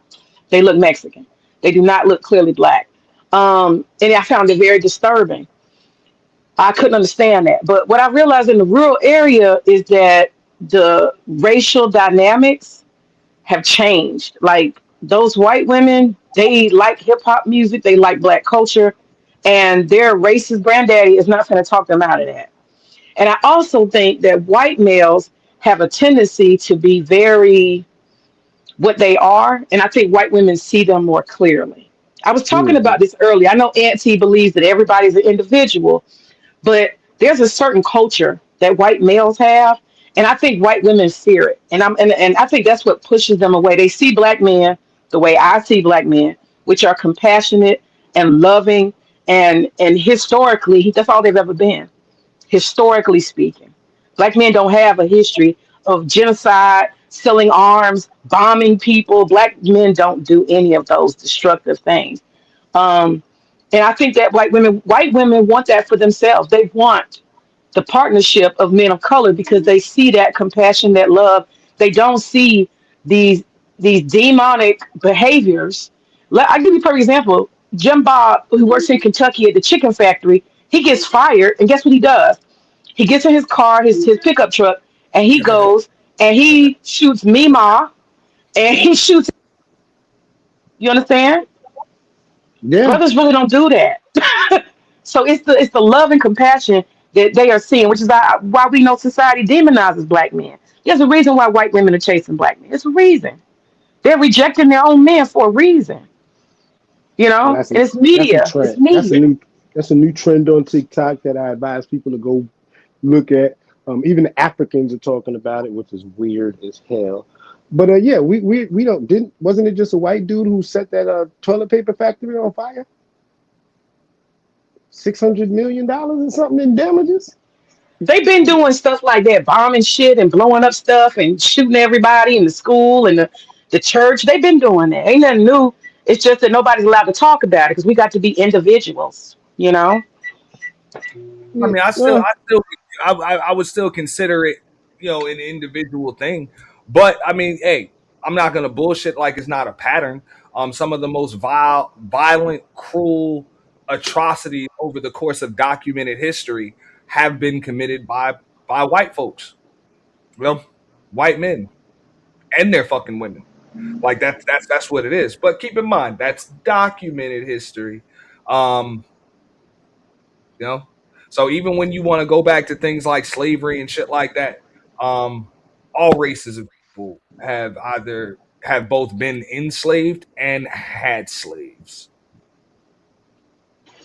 Well, I have to say this. When can we say, when we let's just look at black men, just black men. And I'm Where just can we saying, say that black men have collectively, where have black men collectively done genocide? Where have you seen it? Where have black men just collectively decided we're going to bomb and just do stuff to people? We're going to mess with people. We're going to arm others and get them to kill each other and scheme and steal. When have black men ever done that historically? When? the As a dark age, collective? the dark ages. That too. I don't believe you. The I don't believe you. See Moors. what I'm saying? You might want to study some history. Yeah, no, the Moors were very brutal. That's what I'm saying. Where you think a lot of these white folks learned that shit from? Colonization and all of that other shit. Like, Really? Black men taught them to be like that? All Really? right, technically, May, let's talk about it. we didn't Let's just give teach historical hygiene, facts. medicine, and mathematics. We also taught them colonization too. We started in 769 in Europe, right? Then we went to 1492 and we finally got expelled out of it. And by that time, they had all the education, the knowledge, the math, the wisdom, the boat building, how to take a dude's wife and his kingdom all at one time, do the inheritance. That's where you get Queen Isabella and Ferdinando and all of these other things. And after that, it was the fall of Songhai, Timbuktu, and the wave of black people and the Muslim Arab religion that black people took on that came down and swooped into Africa and damn near destroyed the knowledge in Timbuktu to where they're still digging up books that were buried because the Arabs were coming to To be burn honest, everything. I mean, if So, you really want to dig deeper, you can go further Y'all back still than can't point to me when no black men collectively didn't destroy and did all the steal, killing, and destroying. Y'all still ain't pointing that out. Umayyad Caliphate. You can study it. It's called the Umayyad Caliphate. Starts with a U. I'm just saying it's not a bad thing. That's just fucking mankind. That's the course of history. I know a I ain't bunch of buying that. it. I ain't buying it. The It's thing is, written. It's a lot of written. people assume that documented history is the only history that exists. Right. You got to That's why keep the in mind, books. but before all of this documented history, like that's what conquerors did. They burned all of your fucking books and your history and shit when they took your shit over. That's what they did. That's why it's not Well, documented. Wiped out all Aries, trace. I'm sorry. Go Yeah. ahead. No, just like she said, pillaging whole villages and yeah, for real. I So was going to respond to Aries and say, yes, there was basic warfare a lot of times between tribes. That's not unusual. That's human history. Native Americans have done that. People are territorial. Don't do this because this is our tribal area. I'm not talking about they never killed anybody. I'm talking about just a whole demonic spirit that everywhere they go, they destroying people, killing people on purpose and taking and stealing and taking and stealing. And everywhere they go with everybody, they interact like that. I have not historically heard of any black culture that is like that. And when I say black culture, I mean particularly black men. Now, if y'all want to demonize black men and say that that's y'all nature, then you choose that, but I don't. No, I'm not saying it's our nature. I'm saying it's a certain group. Yeah, I'm not going to demonize them any more than I would just demonize mankind over the course of history. It's how things are done. But to think that white men just invented this shit, that's giving Nah, them they too much didn't. fucking credit. Sicily, the whole It's the just whole giving of them too Sicily. much fucking credit. Those motherfuckers couldn't even come up with that concept on their own. They had to take that from black folks too. I'm You know not what I'm giving saying? them credit. I'm just telling y'all the nature. The way we might have had slavery in Africa, but it wasn't the type that they do. You see what I'm saying? No, The so slavery listen, they had in Africa had a May, whole different nature. Let me just finish May, saying this. The slavery they had in Africa was understood that you were a prisoner of war, and therefore you will serve this particular clan or whatever for a period of time, and you are not naturally a non-human because you are in this status. You still a human being, and you still have certain rights. They did not apply that at all. well, Chattel they didn't slavery come was from something that. different. They didn't come from that. So before the Muslims got there in 762, there was the Goths, the Visigoths, the Gauls, and the early Germanic people, and they were all warring against each other. That's how you got Rome coming in and knocking down the Visigoths and the actual barbarians, because that's what they were called. But they had a barbaric nature. So actually, what black men did at that point in time was kind of like conquer and civilize. That's why they believe they're civilization, but they were civilized prior to the black. I mean, they were uncivilized prior to the black man being there. I mean, they went from the cave to the Visigoths and then the Anglos and the Saxons. I mean, you can go through the historic thing. The first Catholic church, the first Roman Catholic church, the second one that's in Istanbul or Constantinople, whatever you want to call it. Like, they had their little civilizations that grew. Rome was dead. They were. It was factioned. They were barbaric as hell. The fact of the matter is, black folks done created everything on fucking earth. Good shit and bad shit.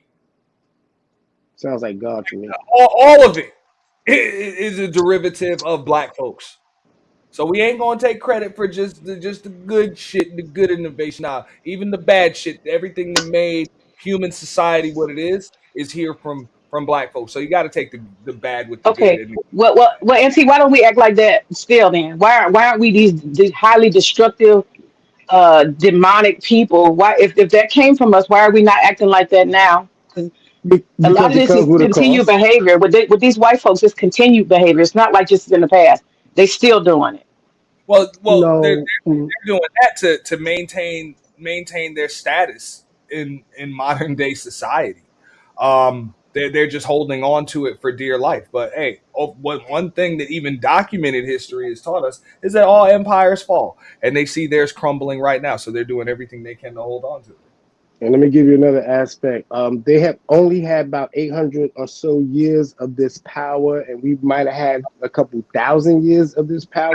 At some point in time, you got to be like, we know what the outcome is. Like, you need to chill. We can make this world a better place. We could be on some Star Trek shit if all of you people just calm down. But nope, everybody wants to fight. And the Africans and everybody else want to join in. But at some point in time, after 1,000, 2,000 years, you got 800 years, which means, according to our time and the way that mathematics works in deduction, they should be able to figure this out in the next 250 years. But we've had, 2,000, 3,000, 10,000 years to get it right? Yeah. There's going to be mistakes here and there, but we've always been tribal, so I don't know why no Pan-African unity, one unified black people. No, we were the first tribes, and we haven't stopped. That's why you have Bloods and Crips, shit like that. You know what I mean? Like, yeah, we've always been tribal. We're going to continue to be tribal, just like you don't like New York. Some things in the South I don't like. Here But you know go. what? Here you go. Gator bites is good. I'm just saying. I won't fuck with a possum, but some of y'all down here would. Oh, you're funny. You're funny. We don't fucking eat possum down here. Don't try it, B-Dub. Look, I'm just Don't saying. fucking try it. Look, I'm throwing shots. I got to throw shades. I got to troll real quick. But you get the premise. You get the premise, right? The niggas in Cali don't be wearing Timberlands and baggy jeans because it ain't cold in Cali. I got get you. it? I got We you. different. We blacks here in America are tribal. We still a kinfolk. We still are bonded by the fact that we had let's use Tariq's word, ethnogenesis. I told y'all niggas that 10 years ago. Ethnogenesis, to where we all bonded some way, somehow. Master mixed in. Some niggas from Mississippi, Tennessee, South Carolina, North Carolina. Motherfuckers done spread like a virus, because that's what they called us in the Matrix, right? A virus. We done spread like a virus across this whole thing and influenced every last person on the globe, not just here in America. Agreed. Now let me ask you something, Doug, real quick, because you asked me the question. Now, why do you think these white women is chasing y'all down in the South? Why you think? You want me to tell you what they told me? Because Yeah, let's hear it. I dabble in the snow. Is that the Yeah, I white know. dudes they either ain't got no swag, or secondly, they fear what they may do to like children or some shit like that. That's the secondary thing. But the first thing is like they don't have like, again, the compassion, the care, the consideration. I don't even know how some of us can think and remember, because I smoke a hell of a lot of ganja, but I still understand what my girl wants. You know what I'm saying? I know she like banana now and ladies. Like, who the fuck likes that? But I know she likes that shit. And every time I go see her, I got like 3 of them shits in my pocket, and I just be popping them out. Ooh, I got that. You know what I'm saying? It's just certain shit we do because we've mastered the art of love, as opposed to mastering the art of procreating and fucking like making another generation of people that hate other people and be successful and, you know, dominate. We're not thinking about the dominance of the world. We're Right. like the original hippies. Well, what is The vibe mastering is the different. I art get it. of love? What is that? Oh, I got something coming out for y'all real soon about mastering the No, art of I love want and to read sex. a book. No, I'm not revealing the techniques. Hey, look, the game is to be sold, not to be told. Hey man, Well, I you need can that try seasoning that because I'm with me, cooking but I seafood. ain't Boy, that you late. one. I know you Yeah, I have some Actually, seen. book. No, you don't. I'll My tell you, I ain't that bitch, but I'm trying to be nice. Well, I don't know And why you want to be all that. While I'm being delicate with you, you because shouldn't it want to be can't a be bitch with a brother channeled. that's loving I'm and not. speaking to you with that kind Well, all gentleness that that a black man motherfucking does. over But I know talking you a little ain't bit gonna tough. get you You want to What nowhere. stand happened? upside your head. shut the fuck up！每次开会都不节约工资，我都快到家了才知道 news，干嘛？你是要打游击啊？你要是有什么事情，你可以请假，你这样不开 news，你什么意思啊 ？Shut the fuck up！我是牛马吗？下班时间还要给你请假 ？Shut the fuck up！Shut the fuck up！Shut the fuck up！It's my shit。Shut the fuck up！Shut the fuck up！Shut the fuck up! Raise the remix on! Shut the fuck up! 你要是有什么事情，你可以请假。Shut the fuck up! 会不会108的工资 ？Shut the fuck up! Shut the fuck up! I am the representative of shut the fuck up. Shut the fuck up. Ever look like a person, it would be me. But he was just up here just blabbing and blobbing, and I was like, okay, I'm trying to listen and hear his point, but he ain't never got to a point other than Were I you just listening, man?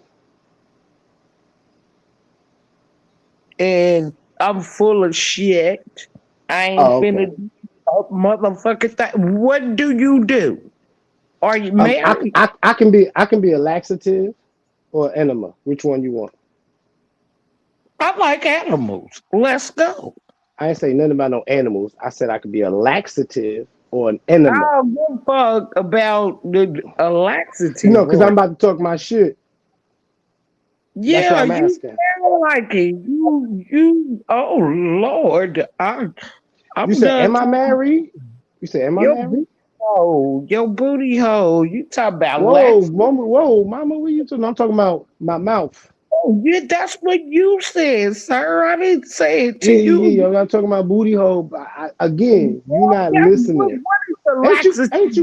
Ain't you working on the highway? Yep. I hope you're not driving, is you? If I'm working on the highway, how the fuck can I be driving? After you get off. I do what I want. Don't worry. Okay. Yeah. So don't worry about the way I speak, because I speak how I want to. I mean, I think that's what you was getting at, is I'm talking shit that you didn't comprehend, understand, or really consider. Because you came up here asking questions that verify that you didn't understand, comprehend, and consider. Made me a little nervous. How you know my motherfucking business? I don't know your business. I can tell from your presentation what your business might be. No. Yeah. Uh-huh. You know I'm with the shits in these streets. This ain't the purge, but something can leak. But I'll be your last. I can guarantee that. It ain't that good, sweetie. There's plenty more out here in these streets. No, it's no. Maybe really my not. shit went out That big again. deal. Maybe it went out. It might be me, but this little punk motherfucker right here. Chill out, Sherry. Huh? Coffee and chill and be up here for a few more minutes. So we're gonna keep it respectful and one mic at a time. One mic at a time. You know what? She can have the stage. I hope she don't swerve off it. I don't need no stage. I don't want no stage. I'm just telling you, you sounding like a punk ass little motherfucking nigga that up here trying to show somebody who you are, what you doing, and you ain't doing shit.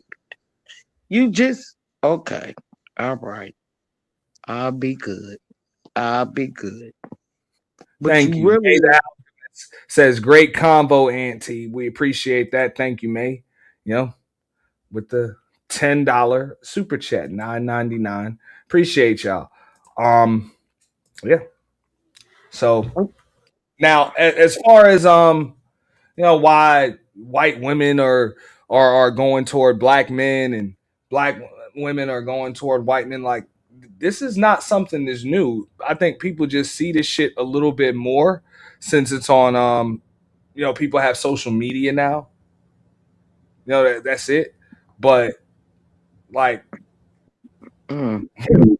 both black women have been sought after by white men. White men been wifing them up, all that shit for a long time.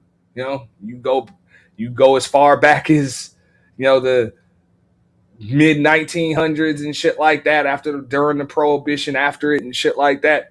And the same rules apply with black men and white women. Like that shit is not new. So I want to know why everybody's making it seem like these are some like new movements or some shit like that. are not the popular thing anymore. White folks have always been trying to get a piece of But that was back in the day. Back in the day, you remember back in the day when a man would tell you, be mad if I get with a white woman. No, white women ain't searching for y'all like that. I live here. I live right the fuck down here. And they ain't going for you niggas. White dudes is going for black girls, and black women is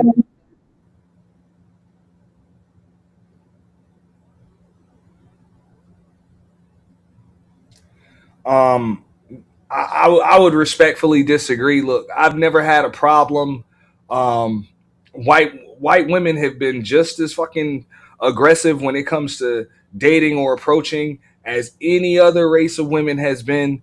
I mean, when it comes to me or any other fucking man or black man or whatever. Like when that's a woman thing. Like when people try to narrow this shit down by fucking race and all of that other shit. Look, for the most part, an attractive dude is going to be an attractive dude to all races of fucking women, and the same rules apply with women. An attractive woman is going to be an attractive woman to all races of fucking men. And when motherfucker wants some shit, he gonna go get it, or at least try to. So stop with the bullshit.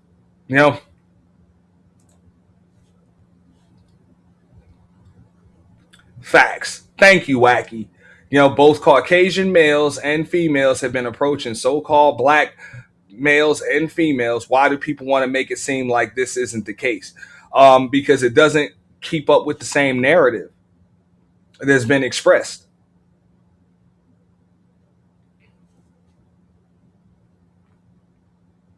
I can go back as far as fucking middle school, motherfucker. Like, there's been all races of girls, and then as I got older, it was all races of women. It just really depends on where the fuck I am. But ain't no woman, straying away. If they like what they see, they coming for it.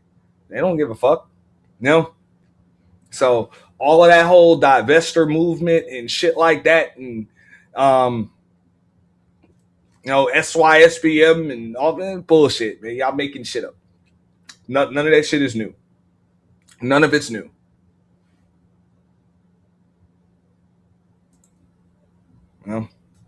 I'm just saying. Also, why do people give a fuck about who other people choose to sleep with? That's a good question too. I've been saying that. I'm like, man, hey, do what the fuck you want. I don't give a fuck. I damn sure don't give a fuck what some woman that's not my woman is doing with her goddamn body, her brain, and her time. I could fucking care less. That was a question that was posed to me on Big J's panel, the other day. Like, oh, so you don't care? It's like, nah, I really don't. Like, I don't give a fuck about what some Instagram thought chose to do with her fucking time in Tanzania or what the fuck ever. Like, I could really care less. Tragic, yes. Do I have empathy as far as her family goes and that situation and shit like that? Because hey, You got loved ones that are still here. They deserve, that type of closure. But that's really as far as that shit goes. I don't have any more empathy for that situation than I would if it was, a black man that she was with. I don't have any less either. It's just a tragic situation. Sorry we had to hear about it. Sorry it had to happen like that. But this is not a racial thing. I don't think.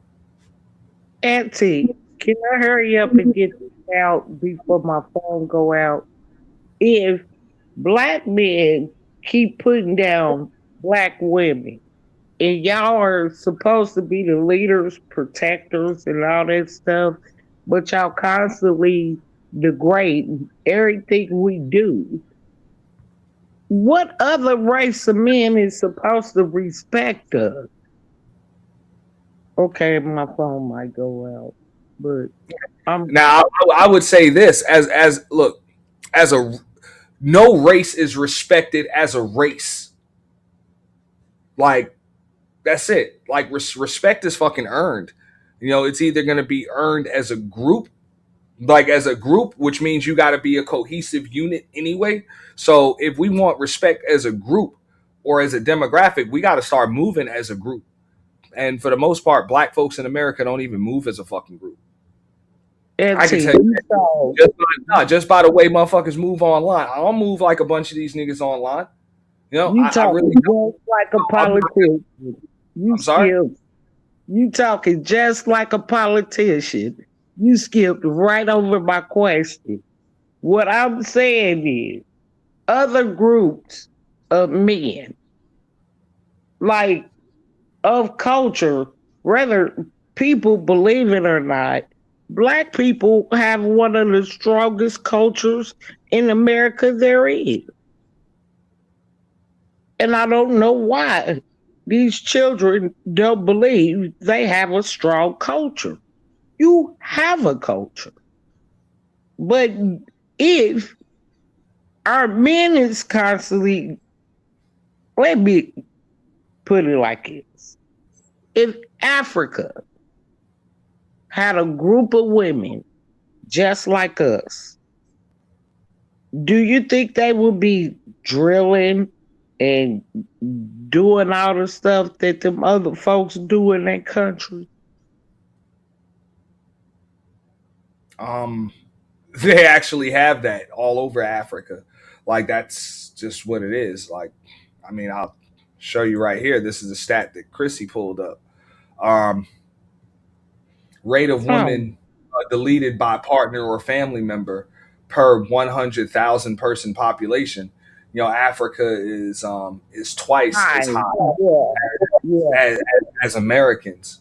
You know what I'm saying? Which is the closest to it, and almost 3 times higher than any other nation. So now, as far as as far as when you're talking about deletions, keep in mind, United States, we have the Second Amendment over here, so deletions are naturally going to be pretty fucking high.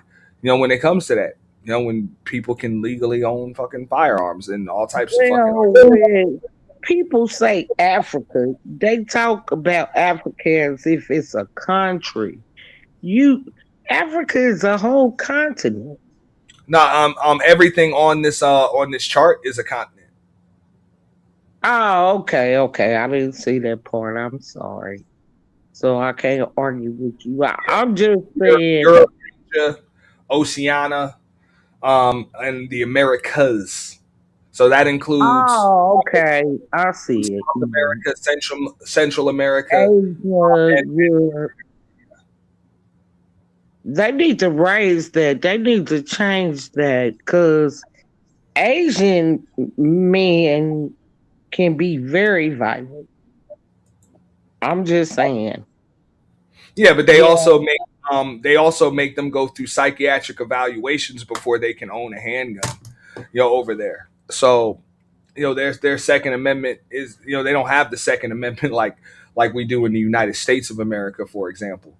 So, it's a lot of different, things, like as far as their way of life is concerned, that speak to like the rise and the spikes when it comes to violence and shit. So, just Just think about that. But just I mean, with what you were saying, look, as far as a race and a demographic is concerned, I look, I don't even see why even black folks, but especially black men, would even give a fuck about how they're viewed amongst other races. Because I mean, if you anyone, there's nobody living today that knows a world where black people, if not black men in particular, have not been the mudsill of fucking society. Like, you don't know a fucking world other than that. So what the fuck do you expect? Like, this is what the fuck man has done since the beginning of goddamn time. You understand, you adapt, and you adjust to the world around you. Like, and this has always been the world around you. So you understand and you adapt and you adjust to it. I don't see what the issue is with that shit. Like, people want some hypothetical, fictitious thing that they've never fucking lived to just all of a sudden be life, and that's not gonna happen. So just understand the world, you know. And I would agree with what May was saying up here earlier. Like, as far as the course of documented history and shit, you know, the atrocities that have been committed and shit like that, for the most part, most of those shits have been done by Caucasian men. Don't keep dropping me down. I didn't drop you. You dropped on your. I mean what I say, little bro, and you being mean. What you say, you need to understand. I didn't drop your ass down. I dropped you down once earlier, and that was on the other stream. You came back, and I even put in the chat, Sherry, come back up, because you had an audio issue where you couldn't hear me. I have not dropped anybody down. I'm not trying to punk off. If your phone is on some fuck shit, that is not my problem. But I did not kick you off. Okay, I can admit my phone on some messed up shit because I've been working on the highway. I'm trying to figure out how that man know I've been working on the highway. Yeah. But my whole thing is that I don't like when people come here. I love my daddy. I love my father. My father was a good father. He wasn't no dope fiend, no drug seller, none of that. He was none of that. And he took care of me and my brother. He was a father that would come home every day by 3 o'clock in the afternoon. And he didn't give a fuck who did the dishes or who did what. It wasn't genders. What's that word? I can't say it specific or whatever. He just knew it needed to be done. Now, my mama got out off of work at about 6 or 7 at night. You motherfuckers will let these foreigners come in your life and make y'all feel less than what y'all are. And all of y'all are better than that. Stop letting these weirdo ass people tell you, dog it woman. This how you do. Motherfucker, you have been dogging your woman. If you go back to African men dogging their women, that was longer than slavery.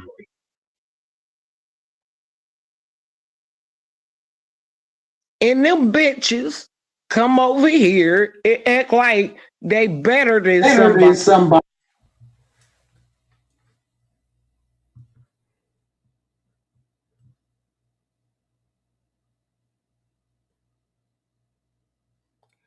Yeah, we're having a tough time hearing Miss Sherry Berry right now. I don't know if she's having some StreamYard issues or anything like that. But I mean, look, for the most part, when you talking about even it, and they do want to keep perpetuating the narrative, all of the time.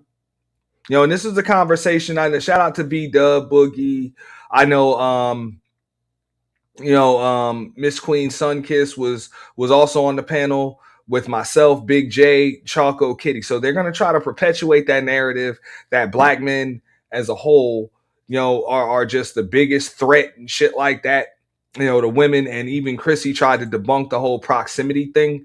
But look, people that are within a proximity to you are naturally going to be a bigger threat than people that aren't in your proximity. But even if you want to look at the course of documented history, May the Alchemist did have a point, when she was up here. When you really want to look at it over the course of history, black men have usually been the most respectful and cohesive as far as working with their women as a unit over the course of history.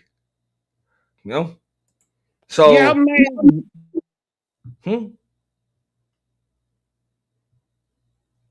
Working with and being able to coexist and all of that shit.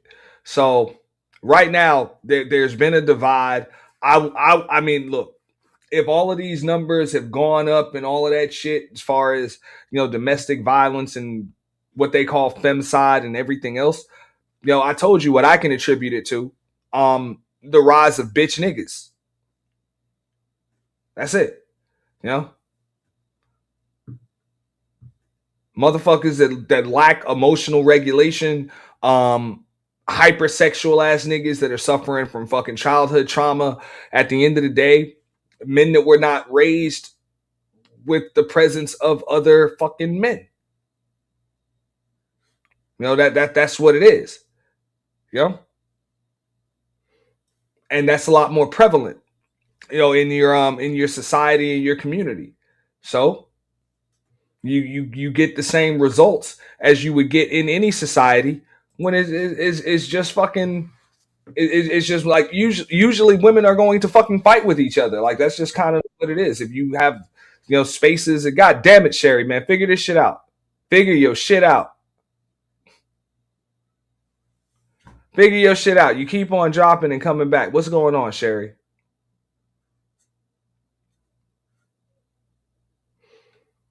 Well, I'm just saying, if you got a bunch of fucking women together, more often than not, they are going to fight.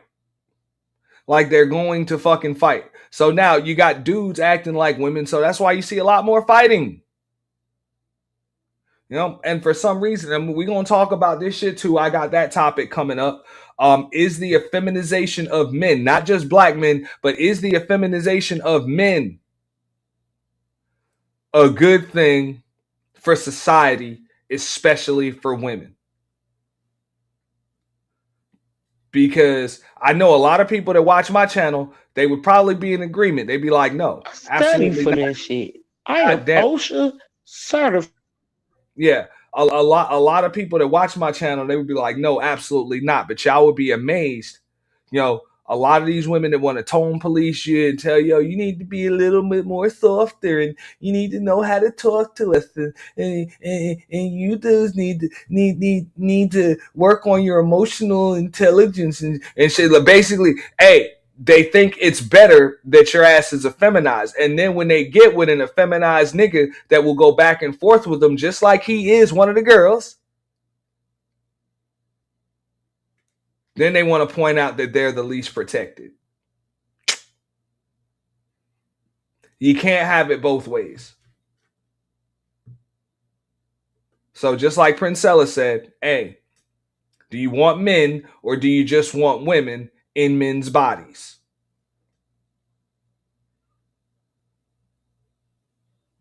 Because you got a lot of that shit going around.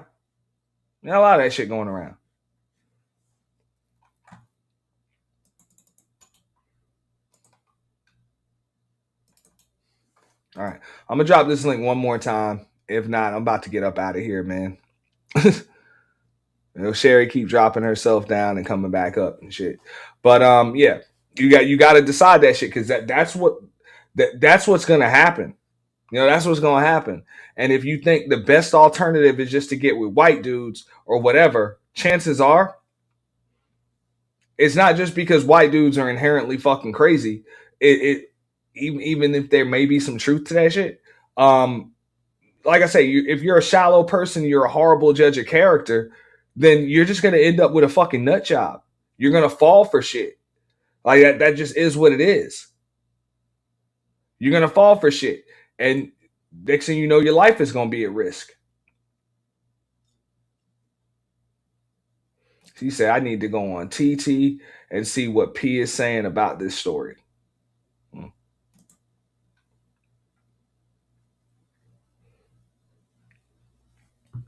Like I say, they're all going to try to say the same thing. They're going to be like, hey, that woman thought white is right and shit like that. Other people are like, hey, they're saying that, black men are kind of celebrating this shit. No, you got some dudes that are celebrating this shit and they just happen to be black, on here. Oh, TikTok. And see what P, I guess that's what people are saying. Okay. But, yeah. That's it. So that's another problem. A lot of these dudes and these women, they confuse what they see on the internet as black men, or they confuse what they see on the internet as black women. And it's like, nah, you just got a bunch of people on the internet, and people on the internet like to spew narratives because, narrative spinning is, Princella. Well, Princella gonna have some fucked up shit to say about men in general. That's it. She gonna have some fucked up shit to say about men in general.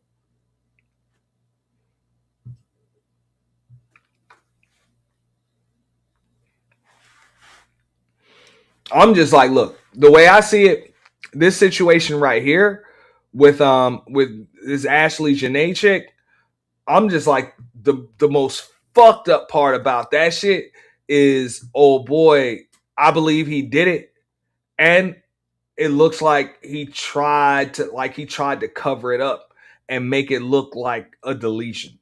I'm sorry, a self-deletion. That's the crazy fucking part, man.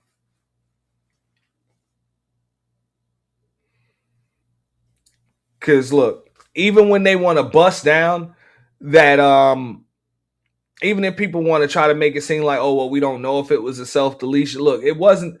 The reason why I don't believe it was a self-deletion is because there's no fucking note.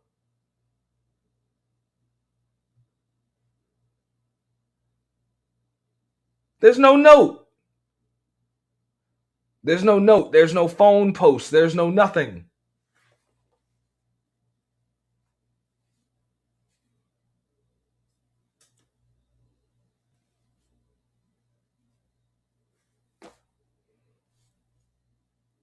I'm just saying there's no note. Who just does that?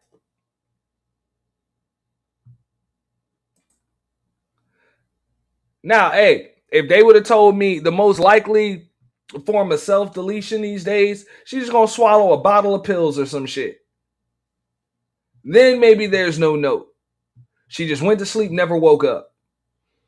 But that didn't happen. You telling me that somebody took the time to fucking tie a fucking noose, put that shit around their goddamn neck, and hang themselves from a fucking ceiling fan? Bullshit. And didn't even write a fucking note that could be verified with their handwriting and all of that shit? You know what I'm saying? This woman was a social media influencer. She didn't post some shit. She posted everything else, but she didn't post that. No, that's not a self-deletion, man.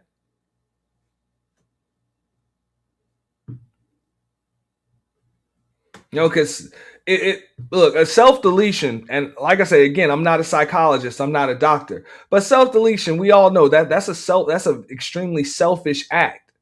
It's an extremely selfish act. What up, Dark Lake? Salute. I'm gonna read that in just a second. But yeah, it's a very, very selfish act. So more often than not, somebody that would do that in the midst of a relationship gone wrong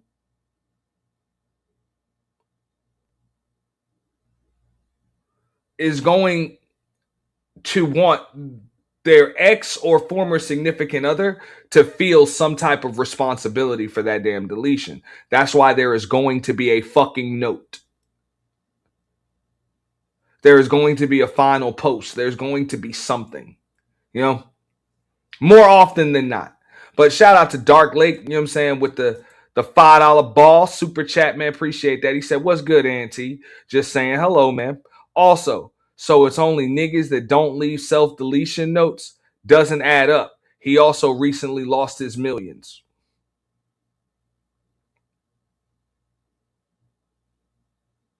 That's what I'm saying. It really, it doesn't add up. Doesn't add up at all. And shout out to Dark Lake, you know, with the $5 holla. He was like, she wouldn't leave a note if she wasn't planning on dying. Exactly. Exactly. You know? Especially if it's over some relationship trauma or something like that. I mean, why would anybody totally forego their last their last opportunity for attention from that other person? Doesn't make sense.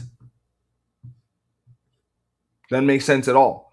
So that's just my take on it. So, but I don't think that's a white man thing. I don't think that's a black woman thing. I think that shit is just, I don't think it's even necessarily a divester thing. I think it's a poor judge of character thing.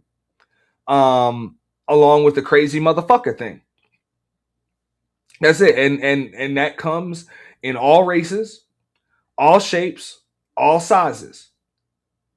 All age demographics and shit like that. Look, me and Just My Five, we broke down a body camera review last month of a 93 or 94-year-old white man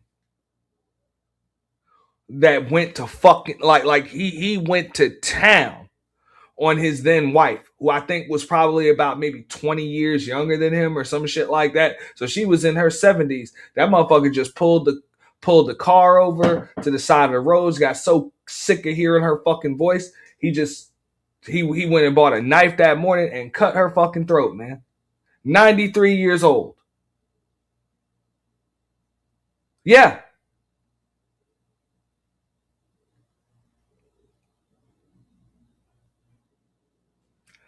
Remember that, Five?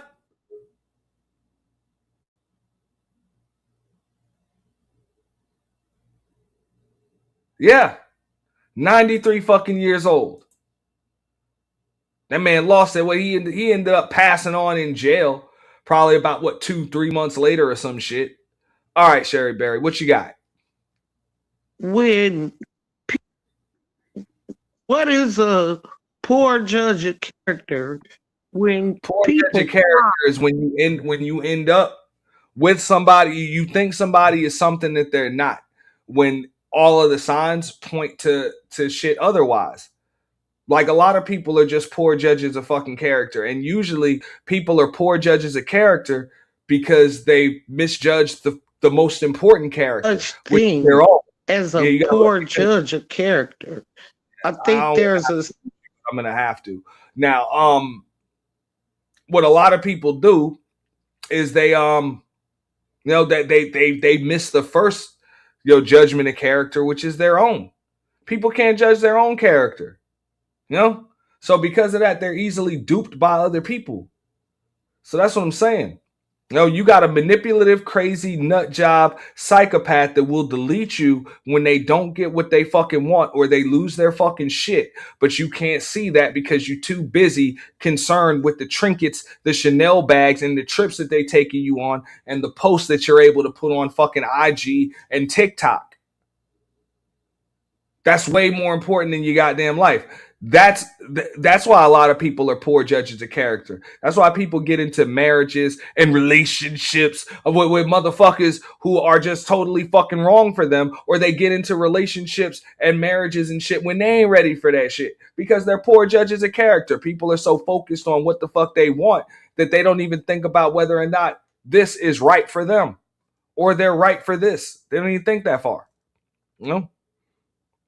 So at some point, I think we all need to just take accountability for being poor judges of character. I think, and we've all done that shit. Like that's human nature. Like, we've all misjudged, people before, character. You think somebody's better than they are. And sometimes it's the other way around. You know what I'm saying? You might think somebody's a bad person and then you might find out, hey, they wasn't that bad at all.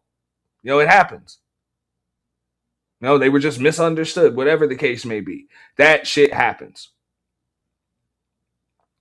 But the trick is, just like Aries Queen said in the chat earlier, you know, this shit comes from being outside, meeting people, getting to know people, going through this shit. This is how you learn how to spot symptoms, signs, and shit like that. But if all you do is sit in front of your fucking smart device, you know, all day, you know, every day, and you listen to what people on the internet are fucking saying and shit like that, then you're going to be a slave to an algorithm, and you're going to take this shit as gospel, unfortunately. I've seen my sons do it. They'll wear each other clothes and shoes, put on each other's jewelry, and make a bitch think he all that. So who?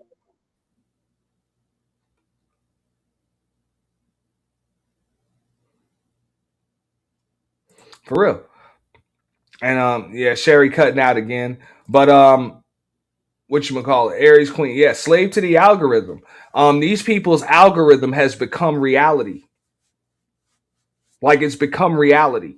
Just like they say perception is reality, a lot of these people, their algorithm has become reality. They don't see anything other than what the feed on their out, you know what I'm saying, what the feed on their phone tells them. And they think that is the real world. And it's not. It's just the world that you've created for yourself in your fucking brain.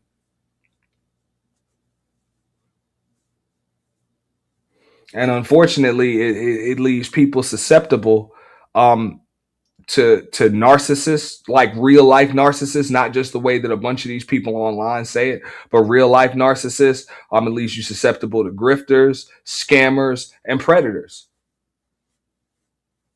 You know, when you live in some delusional, you know, deluded, you know, distorted version of fucking reality.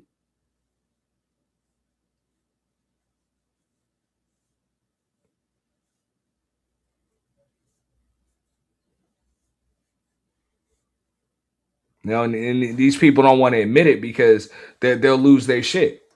They'll lose their fucking shit. So they're going to keep on having these same conversations and spinning these same fucking narratives every goddamn day just to keep that world up. Because once it comes down, they're going to be forced to go out into the world and live life.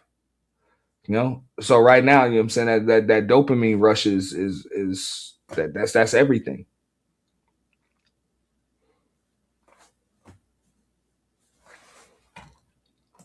You know, and I feel for people when it comes to that shit.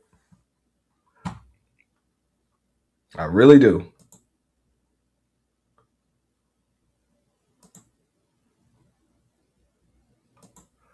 Yeah. Sherry Berry is on mute and I cannot unmute her. So that's what it is. Like I said, I'm going to drop this one more time and I'm going to get out of here in about 15 minutes because I've been up here all day and did not want to be. You know what I'm saying? My first stream got a little preempted. I will definitely be back later because I do have some content that I do want to break down. I got to get back to these damn playoff games. You know what I'm saying? Check these out. I done missed a good portion of these shits today because we had some stuff to break down. But yeah, if anybody wants to come up, give some thoughts, give some final thoughts, y'all are more than welcome to do so. You know, because this was a wild one. You know, this was a wild one.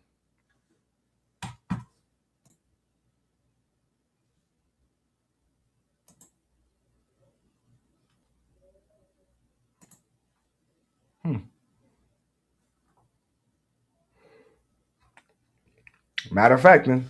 On that note, I guess we ain't gonna give it 20 minutes, man. Shout out to L. Nixon. You know what I'm saying? Something to think about. And Sherry Berry. You know what I'm saying? As well as May the Alchemist. You know what I'm saying? L. Nixon and Sherry Berry our official show sponsors. And shout out to Dark Lake too. You know what I'm saying? May for now Sherry Berry, V-Dub Boogie, you know, May for coming up, you know, adding to the conversation. I forget anybody, you know. You know what I'm saying? Definitely appreciate that. I got to get up out of here, man. You know what I'm saying? I'm going to eat me some chicken, you know what I'm saying, consume some alcohol. I'm going to do what actual fucking human beings and men do, you know what I'm saying, when the game's on a motherfucking Sunday. You know what I'm saying? We're going to enjoy it. Enjoy it. You know what I'm saying? The weather's still nice. So on that note, man, definitely a pleasure, man. Thank you for coming through for part 1 and part 2. But definitely also make sure you guys like, share, subscribe, hit the notification bell as well, and make sure you guys hit the Cash App, support the show. Super chats available. And also make sure you guys follow me on Twitch. I'm going to drop the link for that. But definitely make sure you guys follow me on Twitch. We will be simulcasting most of these streams on Twitch. We're actually live on Twitch right now as well, but we're definitely trying to get that following up too. Yeah, hey, make sure you hit the notification bell, Dark Lake. This is going to be a cool conversation that we get into next time, because it's not just about divestment gone wrong or anything like that. Man, this is going to talk about how people decide, because a lot of people in these spaces, they try to talk about marriage as if that's the end game and goal. It's like, nah, that's the beginning. So I did this on Big Brenda Clark's show. We broke this down together, and I'm going to be breaking it down over here as well with a woman that literally ended her own marriage and says that she was with the perfect man. She ended it not because she wasn't ready for marriage, but just because the patriarchy was something that she couldn't get down with. And basically he didn't give her shit to complain about. So, hey, she didn't like that very much. So we're definitely going to talk about that. And we're going to, review some other reactions to that as well. Yeah, dog. Yeah, it was definitely some wild shit. Definitely some wild shit. I'll actually give you guys a little prelude to it. Give me a second here.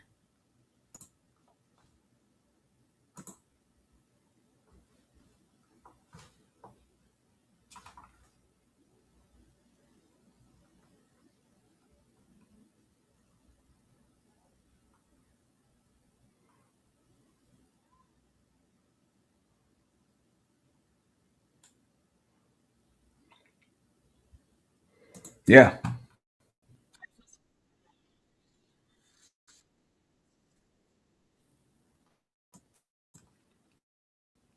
So you guys can even feel free to check it out if you want to. Ahead of time, this is a woman by the name of Bree Speaks.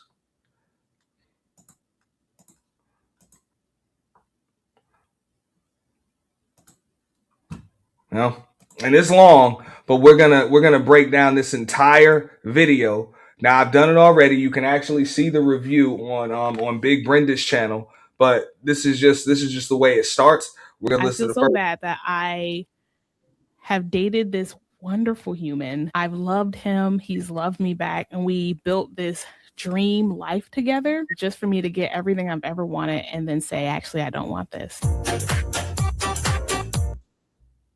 You hear that? Wonderful human. We built this dream life together, and then I just decided that I don't want this. And shout out to Just My Five with the big old set of cheers, man. We do appreciate that. Thank you so much, Just My Five. Donations. Donations. Donations. Donations. Donations. Donations. Gifts. Gifts. Gifts. More gifts. More gifts. Shout out to Just My 5 cents. So yeah, this is going to be a wild one, right there. I'm going to try to be back up here a little later on tonight when the game's finish. So definitely make sure you guys hit the notification bell. I'll probably be going live a little bit later. And because I've already announced what I'll be doing, chances are somebody else will just break down this video on their channel anyway. But that's fine. Their breakdown ain't going to be like mine. So make sure y'all catch it over here. And we'll open up the panel for it too. Shout out to y'all. I'm about to get up out of here, man. It was definitely a pleasure. Y'all enjoy the rest of y'all Sunday. You know what I'm saying? It was fun. And again, shout out to everybody that sponsored the show. L. Nixon, you know what I'm saying? Sherry Berry, Dark Lake, May the Alchemist, Everybody to hit the Cash App as well. And shout out to Just My 5 Cents with them cheers over there, man. We appreciate that. Thank you so much. I'm out of here, man. Hold up. Peace.